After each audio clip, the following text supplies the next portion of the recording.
Halloween forever.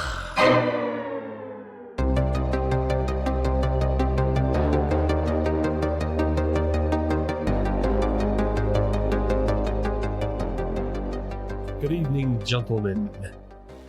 Do you know where Bigfoot stores his six-packs? No. Where? He keeps them in his Yeti. Oh.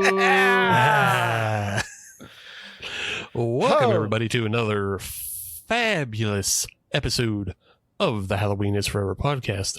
I'm Steve. I'm Adam. And I'm Ben. Yes. Ben is back. The resident Bigfoot expert. Yeah. We're talking tonight about Bigfoot the movie, the sequel, and I thought it would be wholly unfair to our audience to disclude our resident Bigfoot expert. However, let's get it out right now. However, boy, is he should be on some punishment time.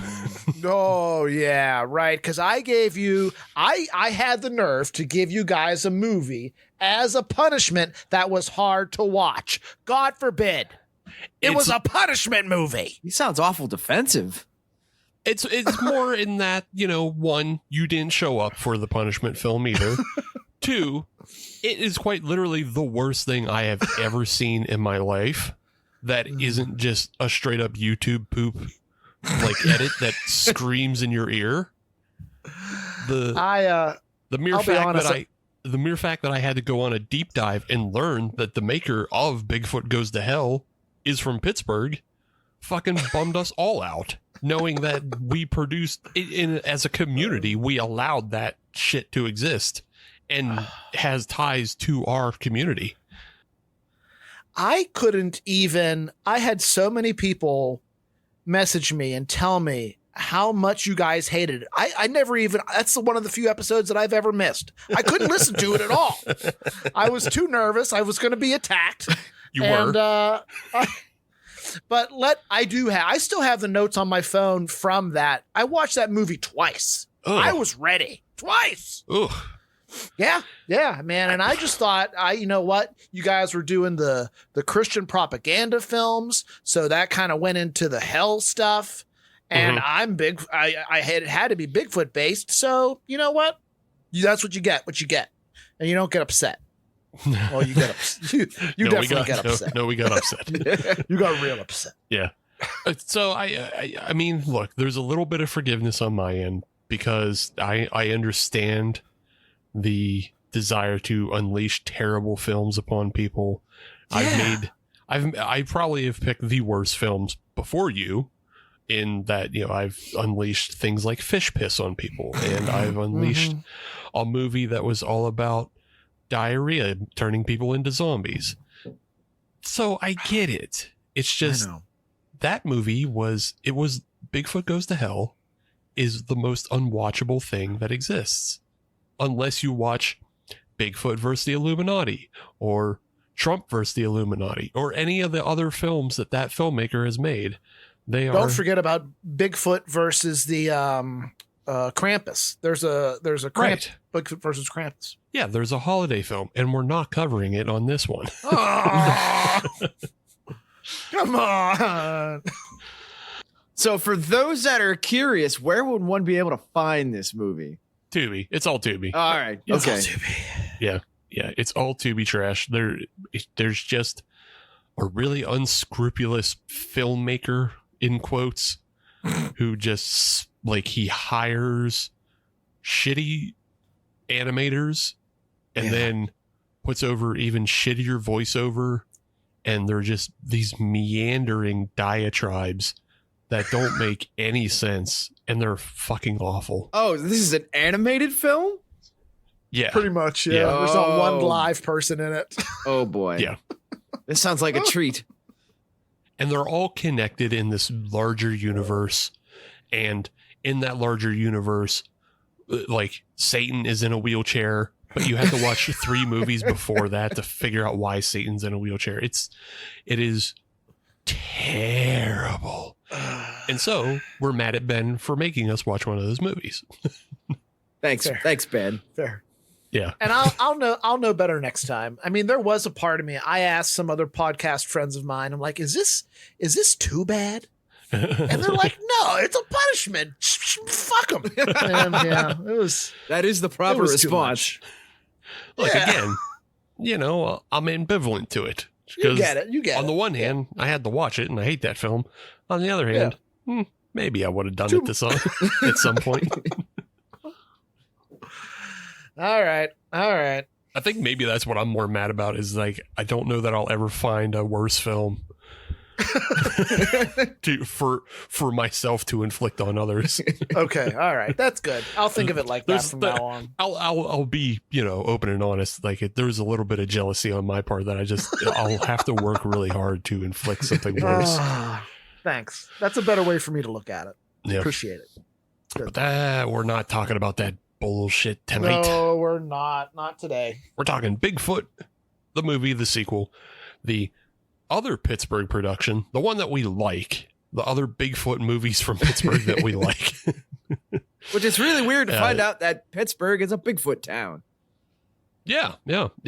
And I mean, again, this is our resident expert Ben's kind of forte because we had him on the first episode that we did Bigfoot the movie. Yeah, and Western Pennsylvania is a bit of a Bigfoot hotbed, if you will. There's been a lot of sightings and reports out here, so this movie is very relevant to, and it could happen. This all could be true, based on true events, probably. Possibly. Also based on Scooby-Doo, more than likely. Yes, definitely. But before we get into the film, we got some other pieces of business to handle, including what's everybody drinking on tonight? You got that? So I've got, you know me, I love to get drunk on these things. I've got how many beers? I think 6 beers in there. What I'm going to start with and what I'm going to talk about is going to be a dark beer, a little bit of Von Trapp. Ooh, yeah. And it's their smoked dark lager. Ooh. Now, yeah. which one is that? Because they have a couple out there. Trosten. Ah, okay. I just picked that up and I almost brought it on the show tonight. It's really, really good. I really enjoy it. I was going to a meeting and I needed to bring some beer. Unbeknownst to me, this beer distributor does not sell 6-packs or 12-packs, only cases.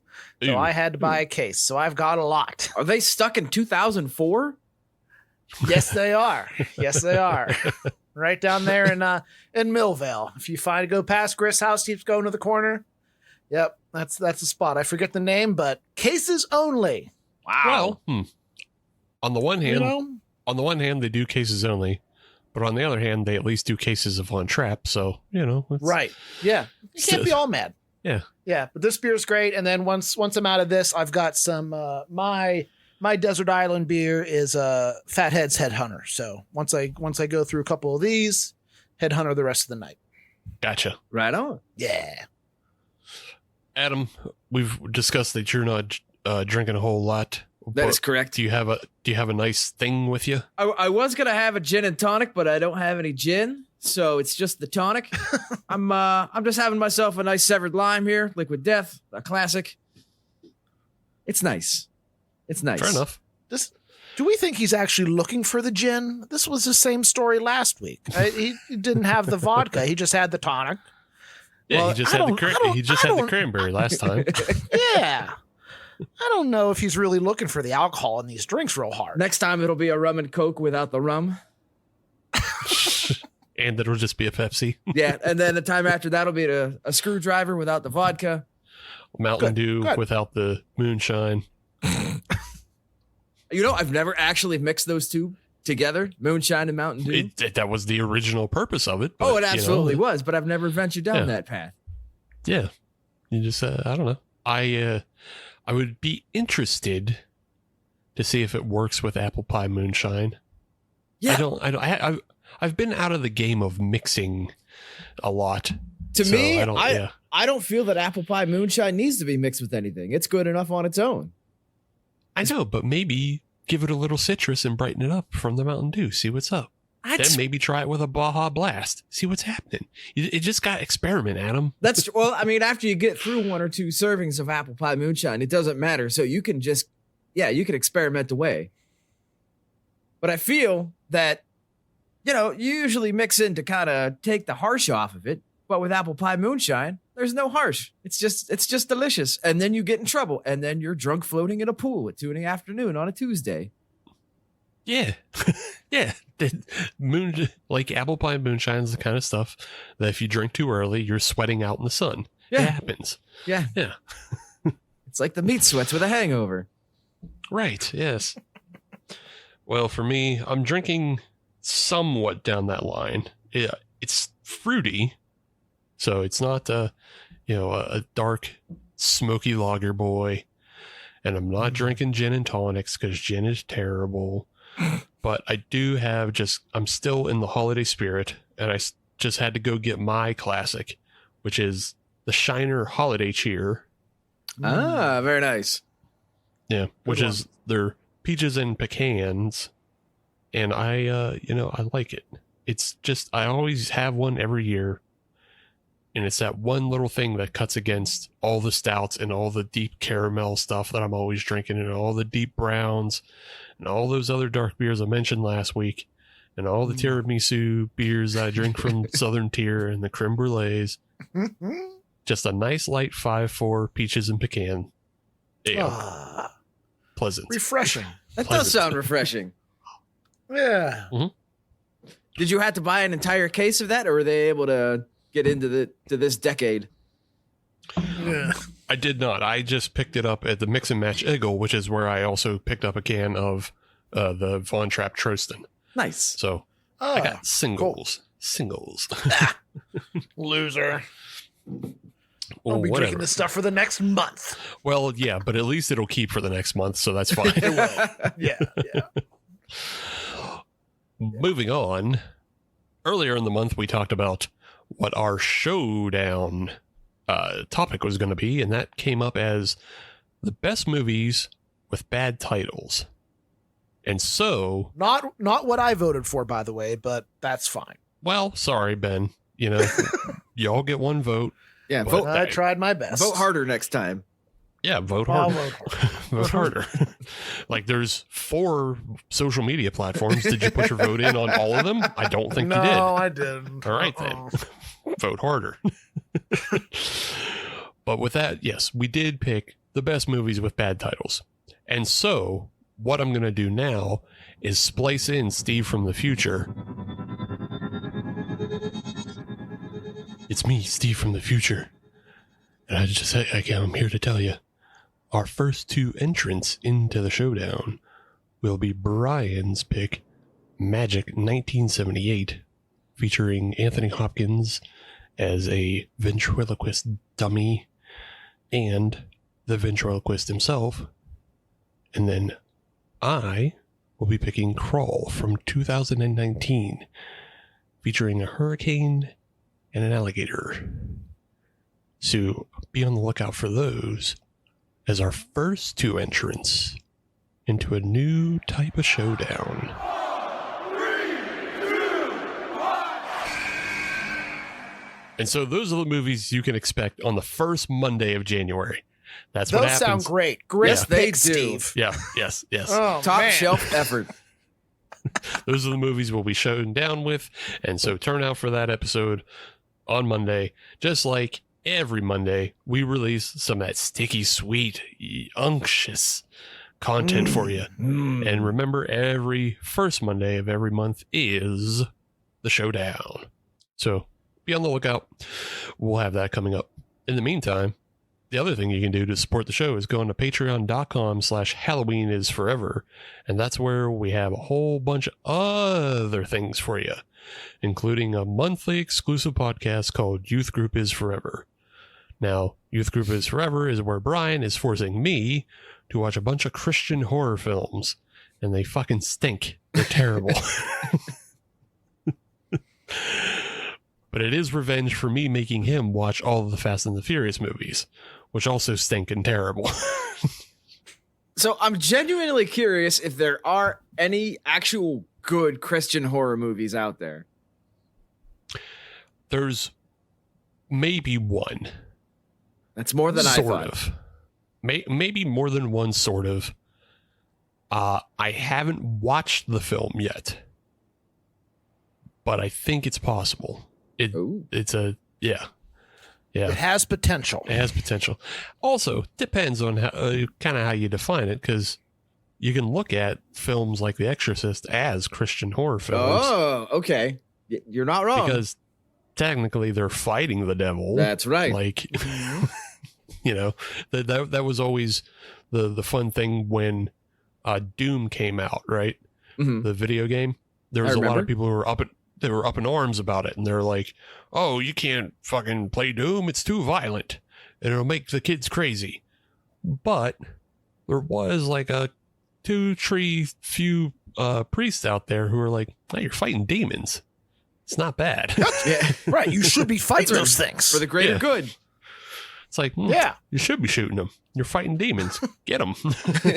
So, like, which really was just like a priest who was like, "Look, this is like the only vice I get to do. Yeah. I get to smoke cigarettes and play Doom. Like, don't take this from me." Yeah, don't take this from me. Bug off." So, other things you get on the Patreon, though, you get reviews and recos, doing write-ups of films from all genres. You get on the Discord. You get to hang out in the Discord while we record episodes live. You can interact with us. You can interact with Ben when he shows up, and you can yell at him.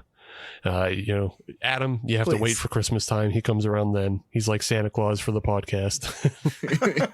It's true.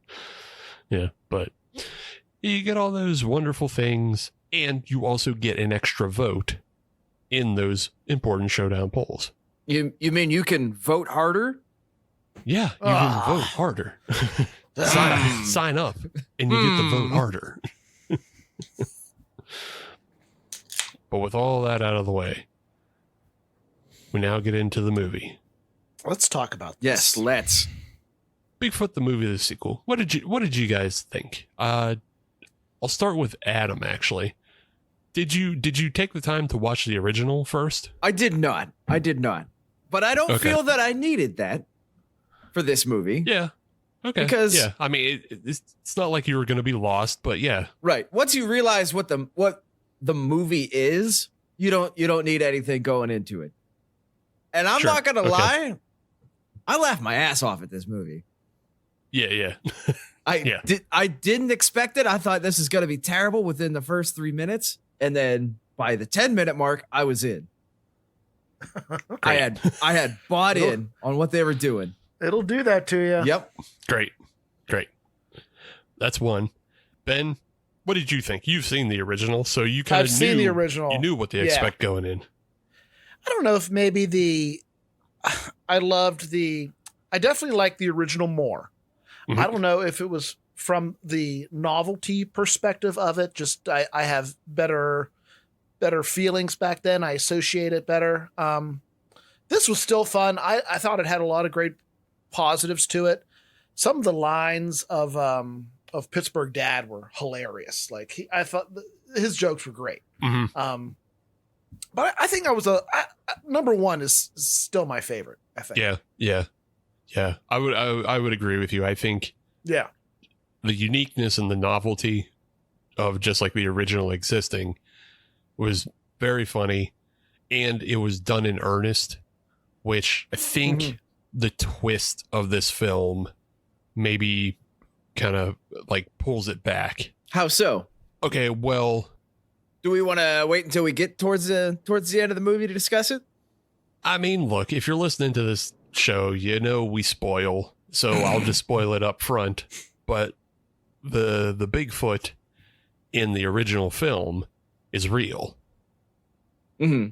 And so I think by turning this into a Scooby-Doo, by making the Yeti not real, and it's actually a Scooby-Doo case, just kind of like lessens the impact. It doesn't hold true to the original film. Like, yeah, they did something new, but I just kind of don't think it works. It wasn't a good new. Yeah. It was like it was taking a chance, and I think it works if you consider like the way the costume is. Mm-hmm. Like the costume in this film is pretty fucking bad. Yeah, it is. But the costume in the original is actually really good. So it makes sense. Like they kept it making sense in the film. Mm-hmm. That the original costume was good, and so it looked like a good Bigfoot. Now it looks bad, and so it makes sense that it's not an actual Bigfoot in the end because it's a like shit costume. Mm-hmm. Like it was just a guy running around in the woods of Seven Springs and Hidden Valley fucking with people. So, well, for me, since I had not seen the original, I didn't know that, so I just assumed that it was kind of just. That the costume was just kind of part of the overall camp of the whole movie. Mm. Yeah. So that was one of those things where I just sort of accepted it for what it was. Like, it's just, it's a budget thing. All right, I'll buy in. Right. Because without knowing any better, it does fit in very well. Like he's bringing samurai swords that he bought behind the grocery store to fight this thing. And he would fight a Bigfoot that looks like that. It was the Big Lots. Thank you very much. Yeah. Sorry. Big Lots got some grocery, but it also mostly has sofa. So you gotta understand. It's mostly sofa. It's mostly sofa. So yeah, we'll jump back in. We'll jump into the plot a little bit on this. So Bigfoot the movie, the sequel. Obviously, it's the sequel. And we rejoin the three heroes of that in Burl, Chuck, and Dale. Just the three most Western PA guys you've ever met. Like anybody who watches this film from outside of our little, kind of ecosphere, as you would call it, our biome of Western PA, of terrible Yinzer accents and just, bad behavior. Do we think this movie will ever make it outside of our biome? I think of Western so. PA? Yes, I think so. Of course okay. It will. There are right, listeners nation and worldwide. Listen to this right now. Yeah. We for sure are going to at least nab 2 or 3 British people, if we haven't already, again, with the original episode that we did on Bigfoot the movie. Okay. Yeah, we're going to nab 2 or 3 British people up in this, and they're going to go, oh, the accents is pretty wacky, isn't they? Spot on. Got him. Uh-huh. Killed it. Got him. But yes, we rejoin Chuck, Burl, and Dale, and we're years later, and the kind of the sheen. It's a classic sequel trope, but the sheen of all their good deeds. It's like Ghostbusters 2. All the good they did in the first movie is washed off, and they're still kind of seen as the jokes of the town. So, but they get offered a new job, and it's to hunt Yetis out in the Seven Springs. Like they don't say it, but it is. That's where they filmed. But it is. Yeah, they filmed in Seven Springs and they filmed in Hidden Valley, and those are our 2 local ski resorts in Western PA for people on the travel. It seemed like were the big shots at Seven Springs and everything inside was at Hidden Valley. It might have been. I'm not much of a skier. I've been to Seven Springs a lot, but so I didn't recognize any of the inside parts. I didn't recognize. I was the same exact way. Never been to Hidden Valley. Yeah. Yeah, I do think like the big drone and the helicopter shots over the top, I do believe those are Seven Springs because that looked kind of familiar to me. Yeah. But yeah. Oh yeah. Yeah, the express lift that was 100% Seven Springs. Like I've seen that 100 times. I know exactly where that's at. Okay. That's what I thought. Great. Adam will be our resident ski expert to compare with our resident Bigfoot expert. Yeah. Look, I don't know either that much, so you guys got to carry the water. You win.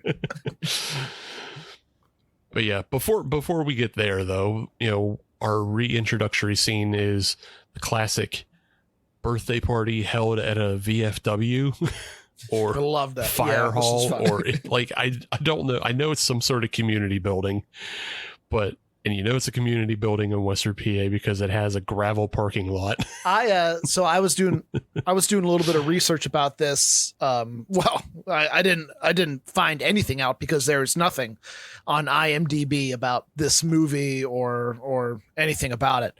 But at least it had the cast. So I was looking at the cast, and no one had any headshots except for one person. And I went to, and that name looked so familiar. So I went to his IMDb page, and I know I've seen his face before, and I don't know him personally, but he ended up being the boyfriend of a friend of mine. And he played the magician in this party. And he's like a big time Pittsburgh magician and travels. And so he was a legit magician and somehow got the role of the magician at the fire hall gig. Yeah, that's the other thing. That's the other thing about these movies is you're more likely to recognize someone because of an actual personal relationship. Yeah. Rather than I just recognize the last name from Instagram. I'm like, I've seen that before. And no shit, it was him. Yeah. Like, it was great. We talked about this on the first episode, but Brian personally knows the director of the film, Jared Show.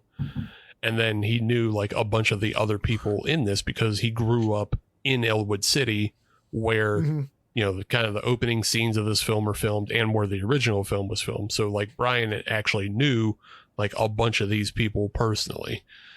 You also get like occasional cameos. I guess you call them cameos, you know, because Helga, is it Helga, the Russian woman? Yeah. Helga. Helga. She's an actress, right? She's been in other things. She's not from Elwood City, I don't think. I don't think she's from Elwood City, maybe. But also, I don't think she's from outside of Pittsburgh either. Oh, dang it. Yeah, I didn't look that far into her history. She could be. Yeah, well, it's just her name is Christine Mancini. Oh. And so, all right. Yep. Yeah.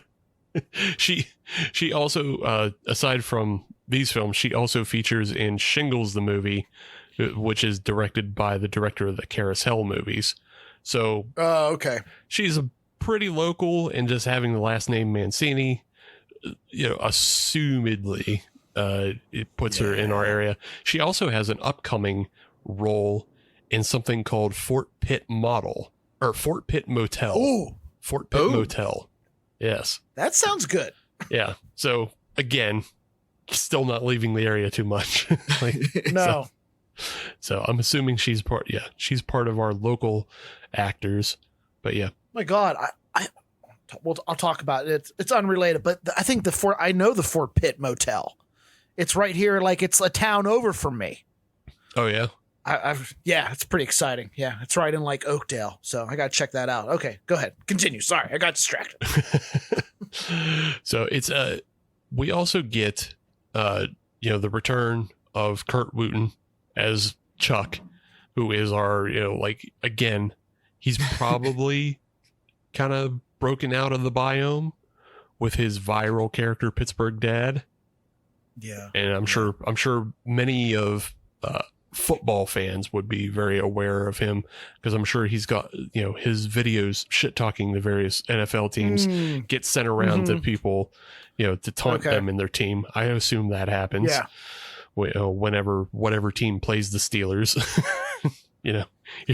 I don't know how to shit talk, but here, I'll let him shit talk for me and send you this video.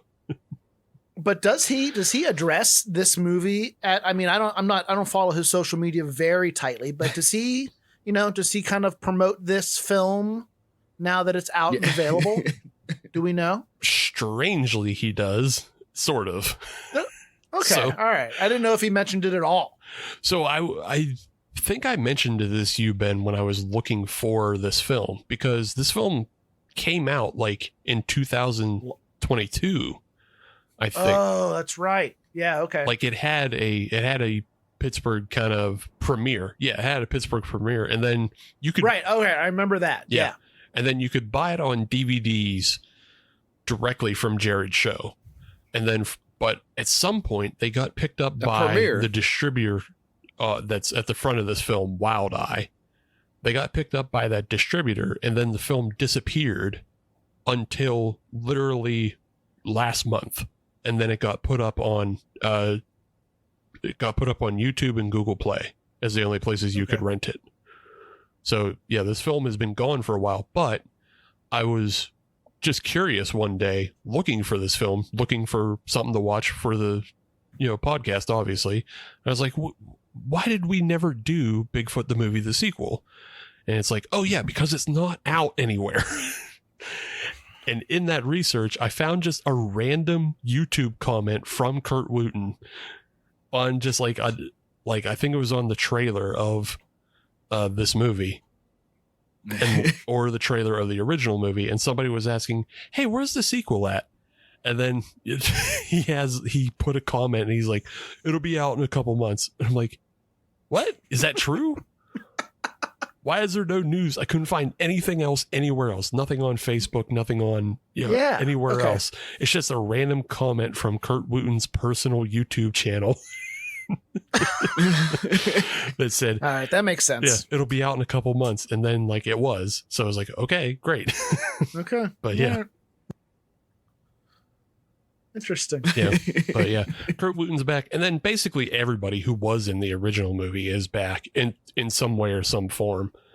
Another kind of local celebrity is Aaron Kleiber. He's the one playing DJ Skis. That's who that was. Yeah. I knew that had to be somebody. Who is that? I don't know who that is. Aaron Kleiber is a local stand-up comedian, and he's on a couple podcasts in the area. But yeah, he's relatively known in like the stand-up comedy space. But yeah, other than that, I don't think we get too many more recognizable like Pittsburgh names. Like the first movie had like Darius Chisholm in it, so we had not as many. There's not as definitely not. Yeah, not as many cameos in this one, but no one signed up for the sequel. Yeah, well, it saved them money to rent helicopters.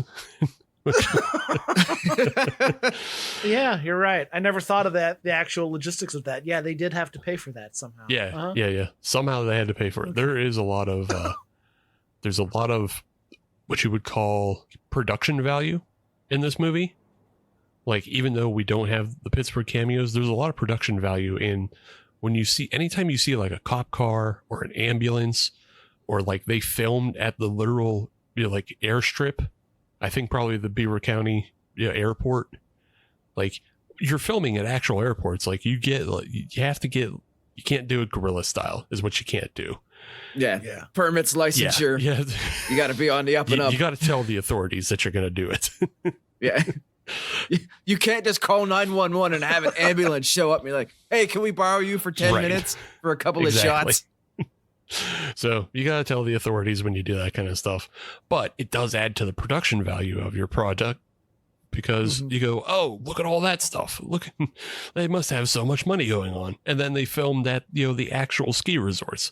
Granted, they filmed during the off season when nobody's there and there's no snow on the ground, but they still filmed. That was a fun angle of the movie too. I really enjoyed, was just like the fact that place, those ski resorts looked exactly as if they were they would in June or May. Mm-hmm. They were dead. They were boring. There were still a couple people around, but it sucked. And Chuck had a terrible time. He wanted more people. He wanted a bigger party, and he couldn't do it because no one fucking came. He wanted the party and nobody would let him. Big shame. But yeah. Oh. So we do get a little bit of snow in the beginning. We get that cold open where we get our first 3 victims, and it's a pretty funny scene. I enjoyed it. It's a good setup, and you go, "Oh, this time we're dealing with damn Yetis." Not damn Yankees. Not damn Yankees. No. Damn Yetis. Even worse. Yetis. But yeah, once we shift to our 3 heroes, it's very clear that it's in the off season. It's probably like, I don't know when they filmed, because it looks like they're filming in March. because it still looks. Yeah, I'd say March or April. Yeah. A little bit Yeah. green, but not very green at all. Yeah, it still looks wet and cold, but then Yeah. all the, like you said, ski resort stuff looks like June. So yeah, they get, Hilga from the first film approaches them and gives them this kind of promise that, hey, we need to hire you again, and we got another Bigfoot problem. They're like, another one? How could it be? But this time they're going to get paid.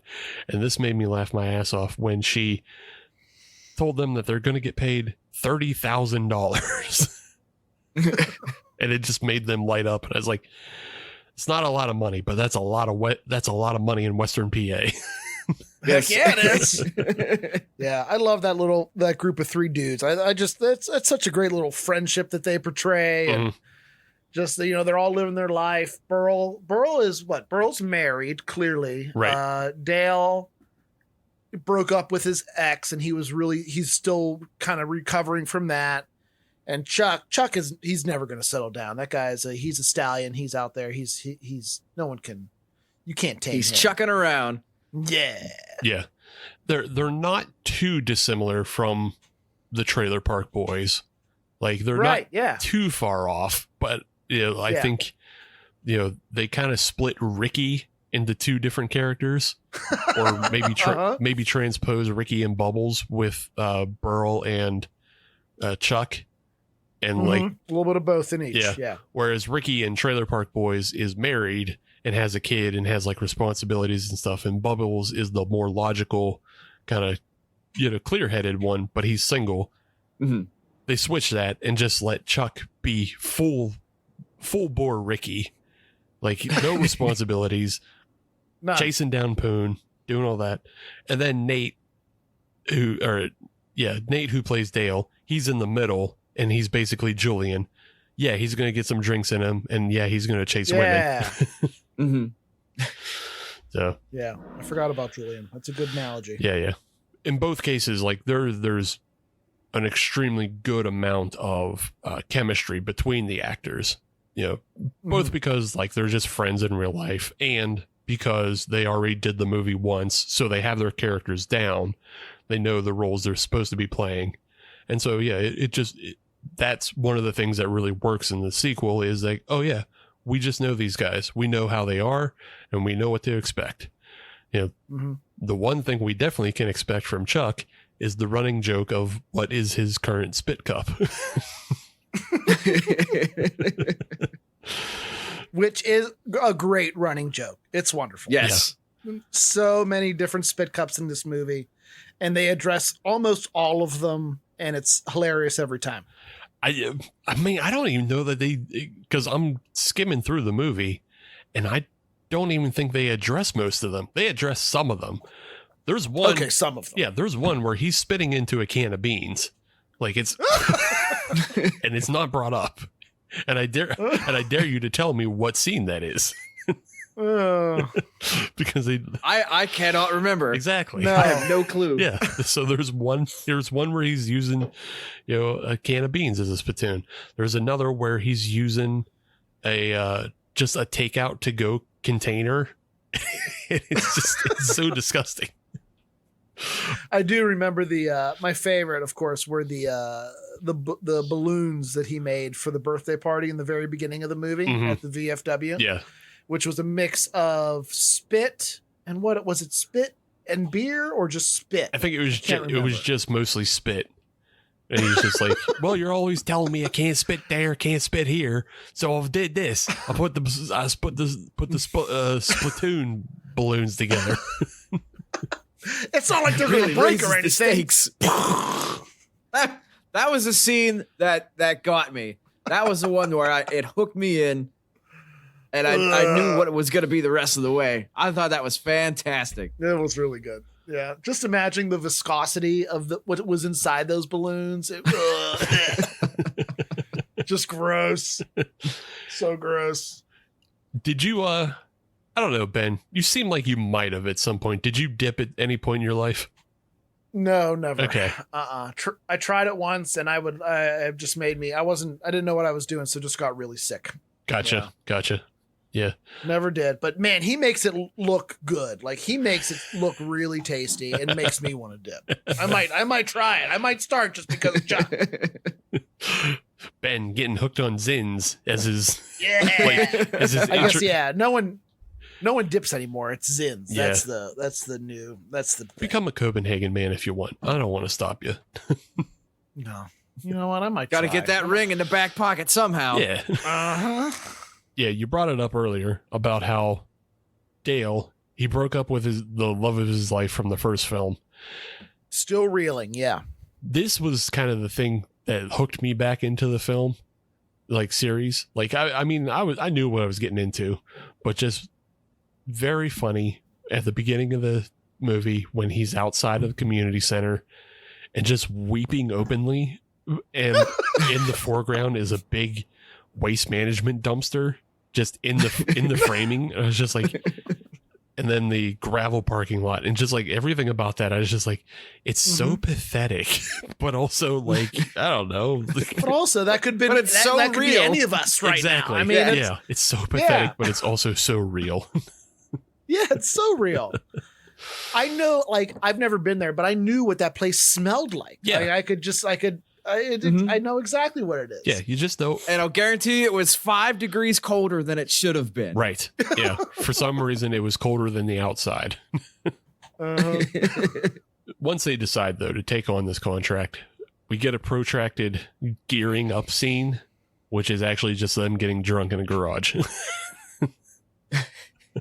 Which was a great hangout scene, by the way. Yeah. That looked like so much fun. Chuck had that old classic car that I guess he was restoring, and they get drunk in there, they fall asleep, and just like the conversations of like, all right, I'm gonna go to bed, but after one more beer, right? Yeah. After one more beer. And that's just like, well, I would say the same thing. The one thing that stood out to me, and I mention this all the time, and you touched on it earlier with production value. The vehicle selection in this movie was fantastic. Yeah, I never thought of that. Good point. Yeah. And I'm sure these vehicles are actually personal to most of them, or they know who the owners are. Oh, absolutely. Yeah, they're not renting these. Right. And honestly, it was a little bit surprising because I forget. I don't know if it was, I think it was Burl who had the turquoise truck. Yeah. Yeah. That is a nice, 1970, 71 F-150 Highboy. That's a good truck. Yeah.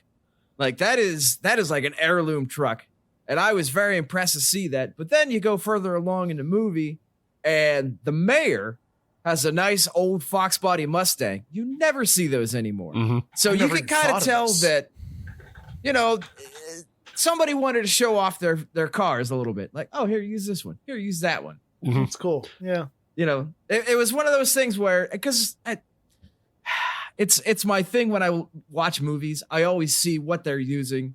And it was a touch out of place, but it was just out of place to make it look right. Because a small town mayor, they're going to drive a nice Fox body Mustang because that's their classic car now. Right. Yeah. Right. Yeah.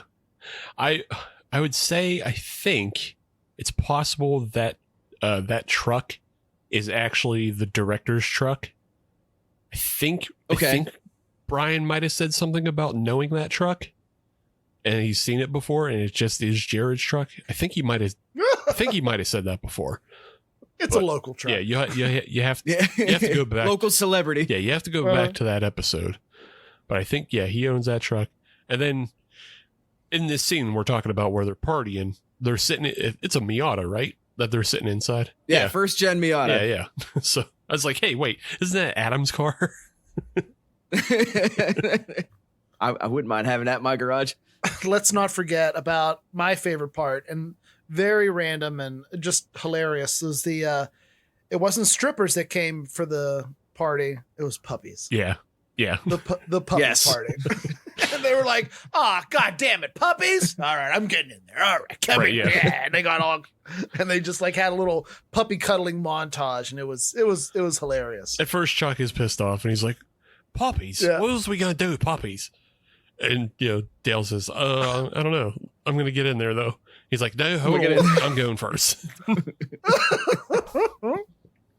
Yeah, that was fun. I like that. That was a fun little change. Yeah, it's a cute little twist. The one thing I'll say about this movie, I like, it is funny. Like, it's undeniably funny, and it's like the one strength this movie has above a lot of independent film. Like, a lot of movies, you know, kind of at this level with this budget can't be this funny. They're just, like, the people involved just aren't funny enough. And they can't afford writers either to be funny for them. So this movie does have, like, above and beyond a really funny cast that can do it on their own. However, the film gets bogged down in not moving forward a lot. Like, I know it sounds like we're spending a lot of time on these scenes, and it's because there's not much else to talk about. Right, yeah. Like, it's just because these scenes kind of all blend together in the beginning. Like, even though we get that cold opening with the Yeti killing the three guys, we don't see the Yeti again for a long, long time. And yeah, I have 2 pages of notes before I say anything about the Yeti again. Right. And so, like, it's basically just going, like, location to location to location, and they're doing bits, and they're having conflict with people in the bits, but the conflict they're having doesn't necessarily serve the story.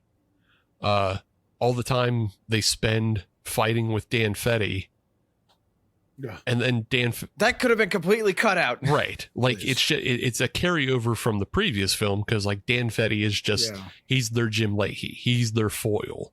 You know, he's the guy they fight with in town.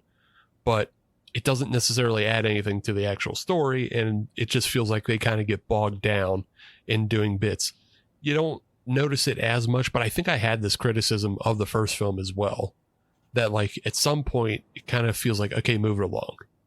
Like, it's funny, but, like, I don't know, edit it down maybe. It just, And it, a lot of it worked because the 3 main characters were good, were funny, but people like Dan Fetty, like, there were so many times where he was just him on screen talking to somebody else, and he's just an asshole, and he wasn't funny, it wasn't entertaining. Right.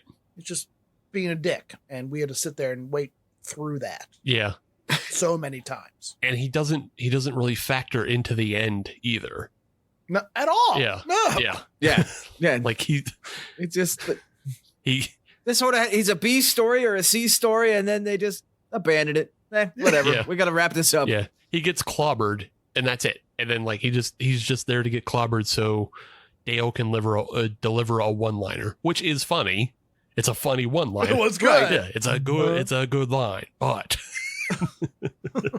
we never even got to find out if Chuck really did have sex with his sister. Oh no, he did. He said it way early in the film. Oh, that's right. He talked about when it. They're drinking off the back of the tailgate. Yeah, he says, "Oh yeah, thank God I remembered that I banged his sister, so I could tell him about it." Because then he goes into graphic detail of, like, yeah, she was a freak. Okay. She liked to do stuff with the butt, and they're like, no, enough, Chuck. Nope. Which I do. That's another Chuck thing that I like, is when he's getting pushback from the group, and in this case, they're telling him, we don't want to hear more about your sex life, and he just hits him with a repressed. It's just, like, kind of the one-word criticisms. Oh, I didn't catch that before. I really regret not just buying this movie. I rented it for like $3.99. I should have just bought it for $9.99 and had it to go back to and check again. Yeah. That's the other thing. I don't know when we're gonna, like, see it hit Tubi or anything. So it just, I don't. Yeah, who knows? I don't know the internal workings of, like, why this film has spent so much time. Again, after 2022, it didn't come out, and it spent time on the shelves or whatever, had to be re-edited or something. I don't know. And then it's just now being released to, like, little to no fanfare. Like, we're only talking about it because we like the series. So it's just, I don't know anybody else who's talking about it. And you would know this better than us, but I mean, even with what we just did with YouTube, I mean, they're making some money off of that, correct? Yeah, but it's so you would. It's the money off YouTube rentals, because it's a general Google Play rental is what it is. And because Google owns YouTube, they just put it on that platform as well.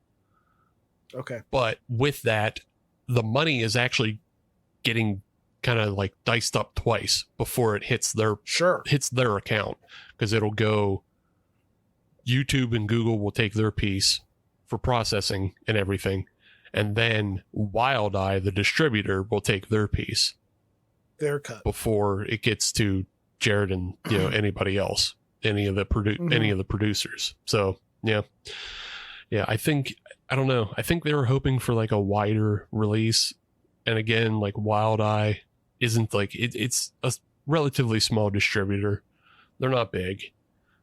I'm trying to think. I think they also do Amityville in Space. It's like another one of their films they put out. Oh, yeah, good one. Another good one. Yeah, they're not. Actually, their website is almost down right now. But oops. So yeah, you have to go on. You have to go on their X, and so they some of their other films are just the absolute dregs of things that, like, things you wouldn't necessarily watch. Catnado, Shark Exorcist. Just, yeah. All right, I would watch that. Okay, you would get tricked. You would trick yourself into watching Shark Exorcist. Let me tell you right now, don't watch Shark Exorcist. It's a fucking abysmal film that is also like some dude's like kink film that nope. Yeah. Nope. I will not be part of your kink. Yeah. It's the writer director's poorly disguised kink as a fucking Shark Exorcist movie. Now I want to watch it even more. Well, you go ahead, Ben. I just know that Adam is a normie and he doesn't want to see it. It's true. Yeah. You go ahead and be a degenerate. Yeah, you can make your own choices. I've got choices. the house to myself all week. I'm going to watch it. I'm going to put it on after this podcast. But yeah, a lot of the things that come out of Wild Eye are all of those type of just dog shit fucking films. And like, I do put these Bigfoot films above those films because there is the production value we already talked about and the comedy value.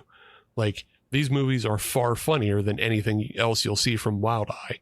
Wild Eye is a lot of films made for $10,000 by people just dicking around in the woods for the most part. Like, they're not, they have value as art and they can be fun, but they're nowhere near as good as this film. And I'm just saying this film is better than Wild Eye and should be released on a bigger platform to a bigger audience with bigger fanfare. That's all I'm saying. Man. Yeah, I agree. Is it, can they still do that at this point, or is it too late? Probably too late. Like, yeah, with the fact that the film's already been completed and it's already now under contract by the distributor. Yeah, they would have to like probably buy back their rights if they really cared, and and then redistribute it in a different way. And yeah. Bummer. Yeah, it's one of those things, like, in film, you just kind of have to let some things go. You just go, bad deal here, bad deal there. It happens. Yeah. We'll get them next time. Exactly. You move on to your next film and see what you do with that. I am curious if there's going to be a third one. I have no idea, because like I said, in my research of trying to find this film, like, there was no social media posting from any of the main figures of this film of like what's next. I don't think Jared Show has any like upcoming IMDb credits, just to like kind of push a project. I don't see anything on the future. I don't. Yeah. Maybe to be determined. Maybe, as we talked in the last episode, Adam, about elves setting up a sequel. This film also does set up a possible sequel. So, you never. Oh, it did. Yeah, right. Yeah, you never take that off the table. You never take the possibility of a sequel off the table, but Yeah. If somebody comes at them with a bucket of money, they'll make a third one. Exactly. Got to hit that Mega Millions. You get that. Mm-hmm. you get your Bigfoot 3. It only takes 7 little numbers. Yep. In the actual film, we'll jump ahead. Yeah. Where are we? Well, we go. were at the party, but also we mentioned how they were fighting with Dan Fetty outside the bar. All right. Yeah. Then they go to the Beaver County Airport and fight with their pilot, Kenneth. Yes. Yeah. And Kenneth does deliver one of the funnier lines in calling Dale Hot Pocket Steve Austin, which just fucking I didn't catch that either. It's so good. Yeah, just stuck with me. I love it. But from the airport, we finally make it to the mountain resort. And I do love this introduction of them coming in the wrong door. And Chuck is holding it's not a traffic cone, but it's like a smaller, just kind of, it's just like a smaller cautionary cone. It's like for a wet floor. It's like the cones I use in gym class. Those are the cones that I use. Sure. Yeah. For either a gym class doing like running drills or basketball drills, or for just like a wet floor. It's just a tiny little orange cone. And now that's his spit cup. And that's funny. I also loved what they did with the hostess, because I feel like that woman is exactly who you would find at these little tiny ski resorts in March. Mm-hmm. Running the front desk would be someone just like that, with that kind of makeup and that kind of character, and it was perfect. Yeah. She absolutely nailed that role. She really did. Yeah, absolutely. She has the air of a 1990s housewife who sells makeup to her housewife friends. That's the exact air she has. She doesn't have a Pittsburgh accent, surprisingly. She has a Midwest accent. She gives them the "don't you know" type accent. I never did. I never found her on IMDb. I should have checked and see if she's done anything ever, but probably not. I would assume. The credits on IMDb for this film are also incomplete, so you have to go through the credits at the end of the film if you really want to. Okay. If you really want to find. I don't think I ever got that far. Yeah, because I was also trying to find out who Roxy and Moxie were, because they're not listed on the IMDb anyway. You do your own research. But yeah, she comes in and she is kind of the hostess who is supposed to be greeting them and then introducing them to their new boss, Brad. And I kind of like Brad, but we don't get enough of Brad to care Brad enough. should have been in there more. I agree. Yeah. Brad is the stereotypical like 80s ski resort owner. Like a lot of these characters that we see in the ski resort are all tropey. It's like, it's kind of like they traveled back in time, but also at the same time, because these guys, are stuck in Western PA. Western PA doesn't move itself. So we're also kind of stuck back in time. Yeah, so it doesn't matter. Well, I mean, you did buy a case of beer from 2004, so that tracks. But yeah, Brad is over enthusiastic. He has a whole lot of big plans, and he needs this Yeti gone so he can deal with it. Right. And he's only in charge of the resort in the off season when his uncle's not around. Right. Yeah. Yeah. Which I thought I was confused about, because I thought the uncle was right. Yeah. He was like the boss that hired them, but dead, right? Well, no, not dead, but I thought he was the guy who died in the first film. The brother of the guy in this film. Yeah, you're right. Yeah. That's who Okay. I don't know. Maybe we're confused or something, but yeah, I thought, because Brad is Brad not related to the guy who he has hired at this resort? I don't know. It's Gonna have to go back and watch it again. Yeah. I didn't buy it. I can't. Yeah, but he was good. I loved his enthusiasm. He really played his character well, and I wish we would have seen more of him. He could have been a bigger part of that for sure. Yeah, he's another character that like I wish there was more of, and then he doesn't factor into the ending as well either. At all. Yeah. No, he doesn't. Yeah. like, yeah, it just kind of, oh, well, you know, like if ifs and buts for candies and nuts, we'd all have a Merry Christmas. Yes, we would. We do get also introduced to DJ Skis. And boy, is DJ Skis fucking pathetic. I also want to preface this, but I believe DJ Skis is wearing a shirt I had in high school.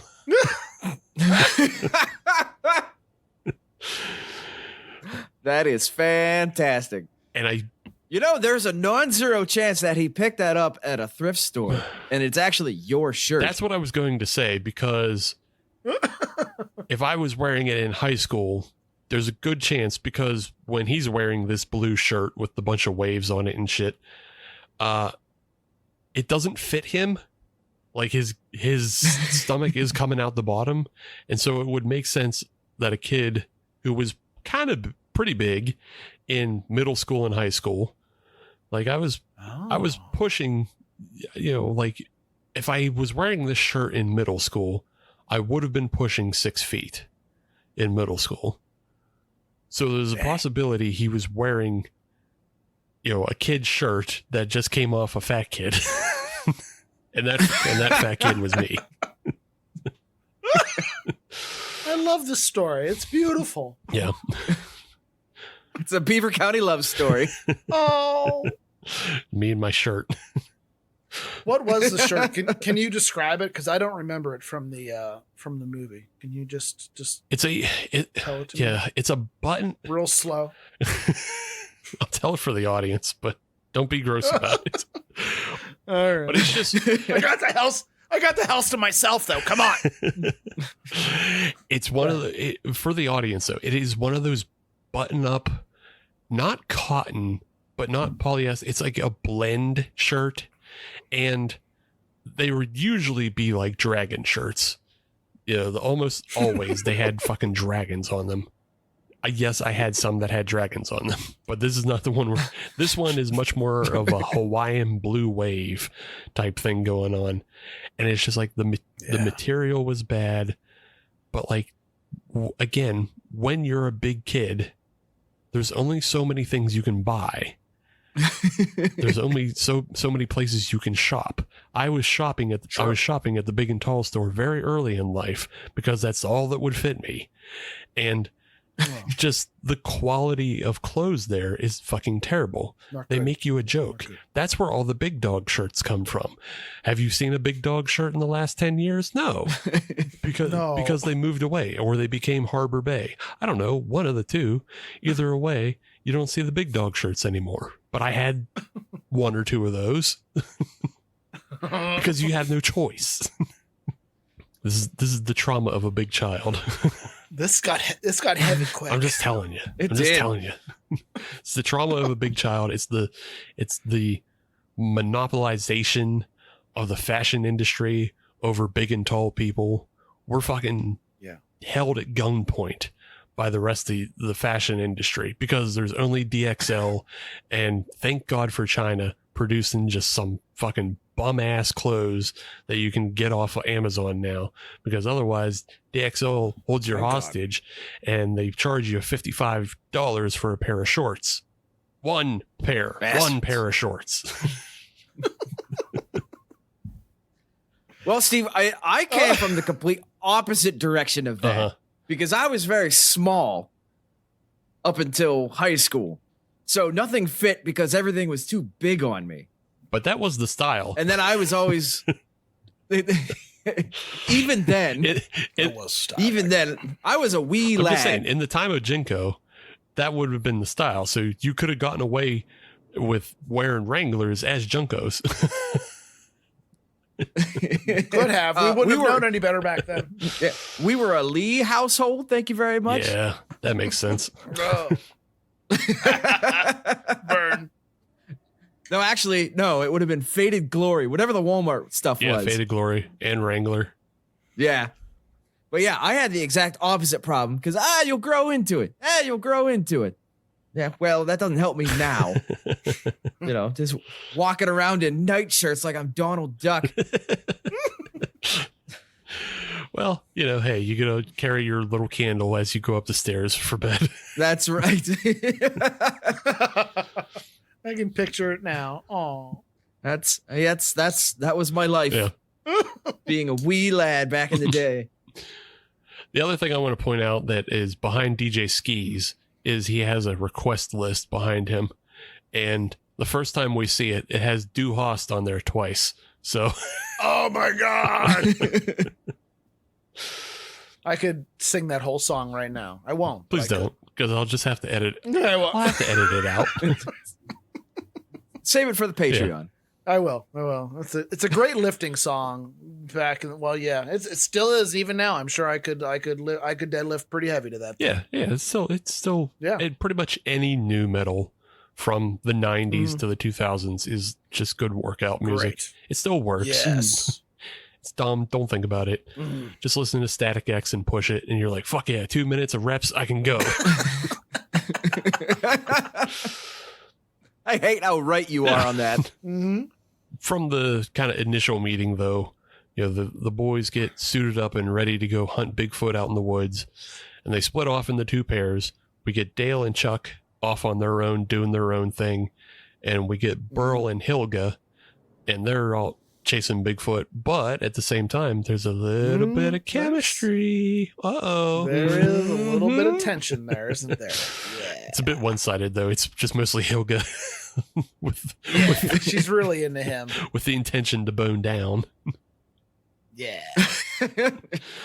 Chuck and Dale, they do run across, I don't know what we classify this as, but it's two mountain bikers who are drinking out of their Yeti traps, which are just bowls full of beer. Cups beer. But and I did appreciate when it came to the beer, they were very consistent with what they were drinking. Oh yeah. Iron City and Icy Light. Yeah. Oh yeah. And I mean, Iron City is a sponsor of the film. It gets it gets a special thanks at the end. So yeah.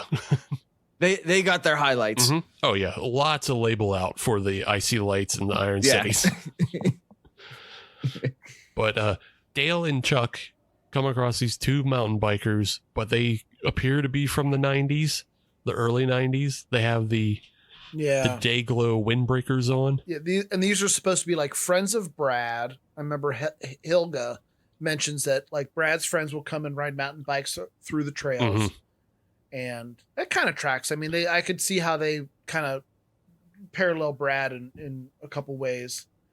But yeah, they catches them drinking the beer. They, as Chuck and Dale would, they kind of immediately challenge them to either a fight or it becomes angry quickly. Mm-hmm. And they eventually concede and decide to, this is pretty funny. They decide to, instead of fighting, they're just going to race down the mountain. Yeah. Yeah. and then right as the race starts, Chuck and Dale are like, you know what? Nah, we're just going to let them go. And the two dudes just take off. Yeah. And we'll just fight them next time we see him. We'll just punch him in the kick him in the nuts and, call it a day. Yeah, exactly. Yeah, it's very much another kind of 80s, 90s movie trope setup of we're going to race down the mountain is what it is, And it's just very funny. And then, the two douchebag bikers bike off and Dale and Chuck are just like, hey, that's a lot of work for beer. Like, I don't... Nothing against beer. I love beer. I love beer. Nothing against beer. But that's a lot of work for beer. I also loved how the other two bicycles just magically appeared. Right, yeah. Without explanation. Yeah. They just, all of a sudden, everybody's on bicycles. Yeah, that's what else I couldn't remember. I know they were on bikes, but I don't know where the fucking bikes came from. Right, yeah. They just showed up. They just showed up. The one thing I just wish they would have done to exit that scene, Dale and Chuck, is just toss the bikes over the edge of the path. Just throw them into the woods. Yeah. Yeah, that would have been better. Yeah. They probably couldn't because it was somebody's bikes, but they just got off the bikes and threw them in the woods. That just feels like a very just dumb bully thing to do. Just throwing bikes in the woods. But yeah, so the bikers, as they've taken off, and we cut to them at the bottom of the hill celebrating their win, and we get this is where we finally get the Yeti. The Yeti's finally back. It's not. It feels like a long time, but it's actually only like 40 minutes since we last saw the Yeti. It's pretty long. It's pretty long, but yay, we see it, and we get some pretty decent blood effects in this. That's the other thing, is like the effects are practical and they're pretty well done. Yeah, they look good. Yeah, the one biker gets his fucking arms ripped off out of the Dayglow, windbreaker, which that's a thing you can probably only do so many times, and by that I mean once. Because I don't know how many of those windbreakers exist, but you can't ruin too many of them. No. Because I know a lot of guys my age that would kill for one of those. I mean, like, there's a lot of theme parties where those windbreakers would kill. Mm-hmm. Yeah. And you can't be tearing the arms off of those willy-nilly. Yeah, right. Which also, now that I think about it, like, this is the way that this Yeti attacked and killed people. God, when we come to the end of the movie, that makes no fucking sense at all. Yeah, it's a stretch. Yeah. It's a stretch. Yeah, it's a real stretch. I'm still buying it. I don't care. Sure. I think he did it. I know he did it. Sure. I'm sure he did do it. We're back at a bar, because pretty much every other scene in this movie is at a bar.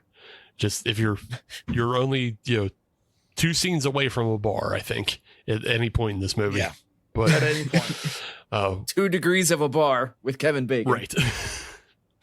But we're introduced to Roxy and Moxie as the promo girls. The promo girls. The Sugar Hill promo girls.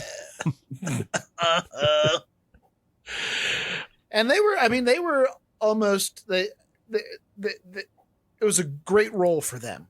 Like, in this reality, that would have been 2 super hot chicks to be at Seven Springs in March. Right. You would have been super pumped to see them. Yes. Yeah. Yes. Yeah, that's exactly what they are. They are the 2 hottest girls in Seven Springs.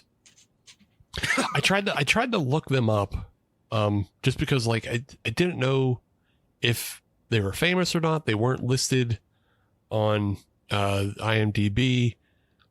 One of the girls' name is Bridget Murphy, and that sounds so familiar, but I can't. Are you sure you're not thinking of Brittany Murphy? That's probably what it actually is that I am just thinking about Brittany Murphy.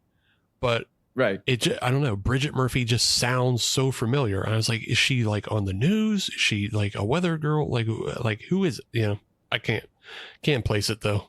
So just, I don't know. Fucking deja vu of hot girl, I guess. Hot girl It's deja not a bad vu. deja vu to have. That's great. That's right. That's a good Jealous. album name. Yes, it Hot is. girl deja vu. That's like a fucking Cherry Poppin' Daddy's follow-up CD that never came out. It is. Oh wow, Cherry Poppin' Daddies. That is pure 90s right there. Yeah, Yeah, exactly. I remember that too. I'm sticking in the genre of where we're stuck. We're stuck in the 90s. We're doing this. Good. We are. We're not getting out for a while. Yeah. Either. So as they all leave the bar, now that they've got their coconut drinks from the promo girls, I forgot about that. they're on their way out, and they see somebody who looks very, very familiar. And you won't know this, Adam, because you haven't seen the movie, but the guy who is sitting at the table in this scene is played by John E. Layden Jr. He was the bad guy in the original film, playing Mayor Carl Devlin. Okay. So he was the bad guy in the original film who owned the Bigfoot, or essentially was keeping a Bigfoot captive. Ah, okay. All right. So in this scene, we're introduced to his brother and his Twin brother. Yeah, well, obviously twin brother.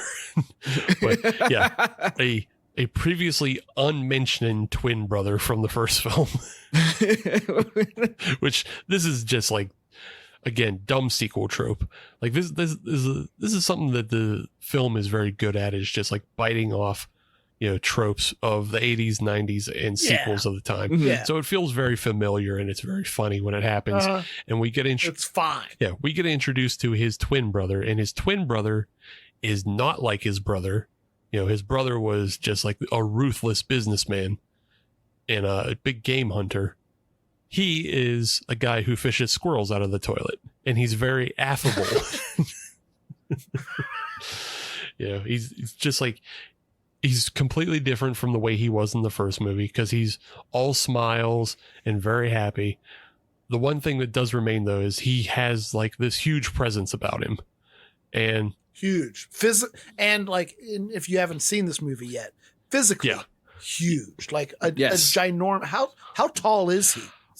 6'5", more than that. Yeah, he might be. He's somewhere between like 6'5" and 6'8" in real life. He's ginormous. Yeah, big old slice of humanity. And also like,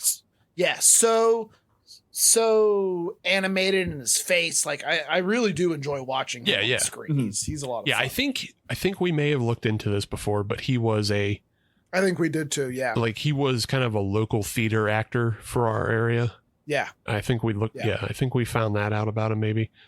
But if he's not, he's still like really great in this role, and the way they film him, even though he is like 6'5", 6'8" or whatever, like the way they film him, he might as well be over 7 feet tall, because they're always filming him at a low angle, and in this bar scene, they're doing reverse shot between him and the three guys. And so like he's filmed at this low angle that makes him incredibly imposing, and he fills the frame. Then when we cut to the reverse shot of the three guys, they're in the bar, and like they can barely peer over this like divider. Like it's kind of like how to explain it to the audience, when you go to a restaurant and there's the kind of marked off booth section that has a bunch of glass dividers. They're on the other side of the divider, and two of them can barely look over the divider, and Chuck has to look through the glass window and is perfectly framed in a little oval. But when you see it, like it makes them all look very small. So it's like, which it's good visual language. Yeah. Good shots. Yeah. Well done. Yep. Good shots, and exactly what these Western Pennsylvania ski resorts look like today. Yeah.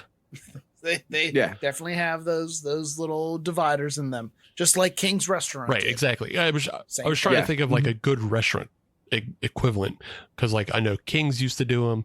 There's a couple of Chinese restaurants that do them, but they were all, and I think the Chinese restaurants I'm thinking of were actually like Bob's Big Boy. The Chinese restaurant I'm thinking of was a Bob's Big Boy at one point. So they actually didn't take out the dividers or anything, but all these dividers are actually callbacks to the 90s, because this was smoking section demarcation. That's what this is. Yeah. So what you're seeing here is like it's a weird bit of tacky decor now, but it was smoking section demarcation. You see a lot of that in Western PA, because boy, do people love smoking indoors. Oh, good. And I appreciated that there's no smoking in here. I'm outside. It's not in the designated area. I absolutely love that, because I've had friends who have to go through that multiple times. Can't smoke here. Like that is, yeah. I'm outside. Nope, not here. You got to go over there. Yeah. We're all outside. I have had multiple friends have to go through that and deal with that. That was absolutely perfect. Yeah, that was a good part too. We get another scene with Dan Fetty, and boy, could this one have just been cut. Like, just stupid. Just a waste of everyone's time. We see a whole bunch of dudes drinking Icy Light in a parking lot. Okay. For no reason. We have no idea why. Right. No context. We've never seen them before. Yeah, never seen them before. But then Dan Fetty shows up, and he's fighting with a girl that he just walked out on a bill for or whatever out of a restaurant. Yeah. And I thought the scene was going to be about Dan Fetty gathering up all these, fucking drunks and getting, taking them to the ski resort. Right. That would make sense. But no, Yeah, like he's gonna get all these guys because that was a part of the first film is like Dan Fetty and his boys fought with the other, fought with Burl and Dale and Chuck. That's not what happens. The drunks just get into a back of a pickup truck and leave. They just go to a strip club. Yeah.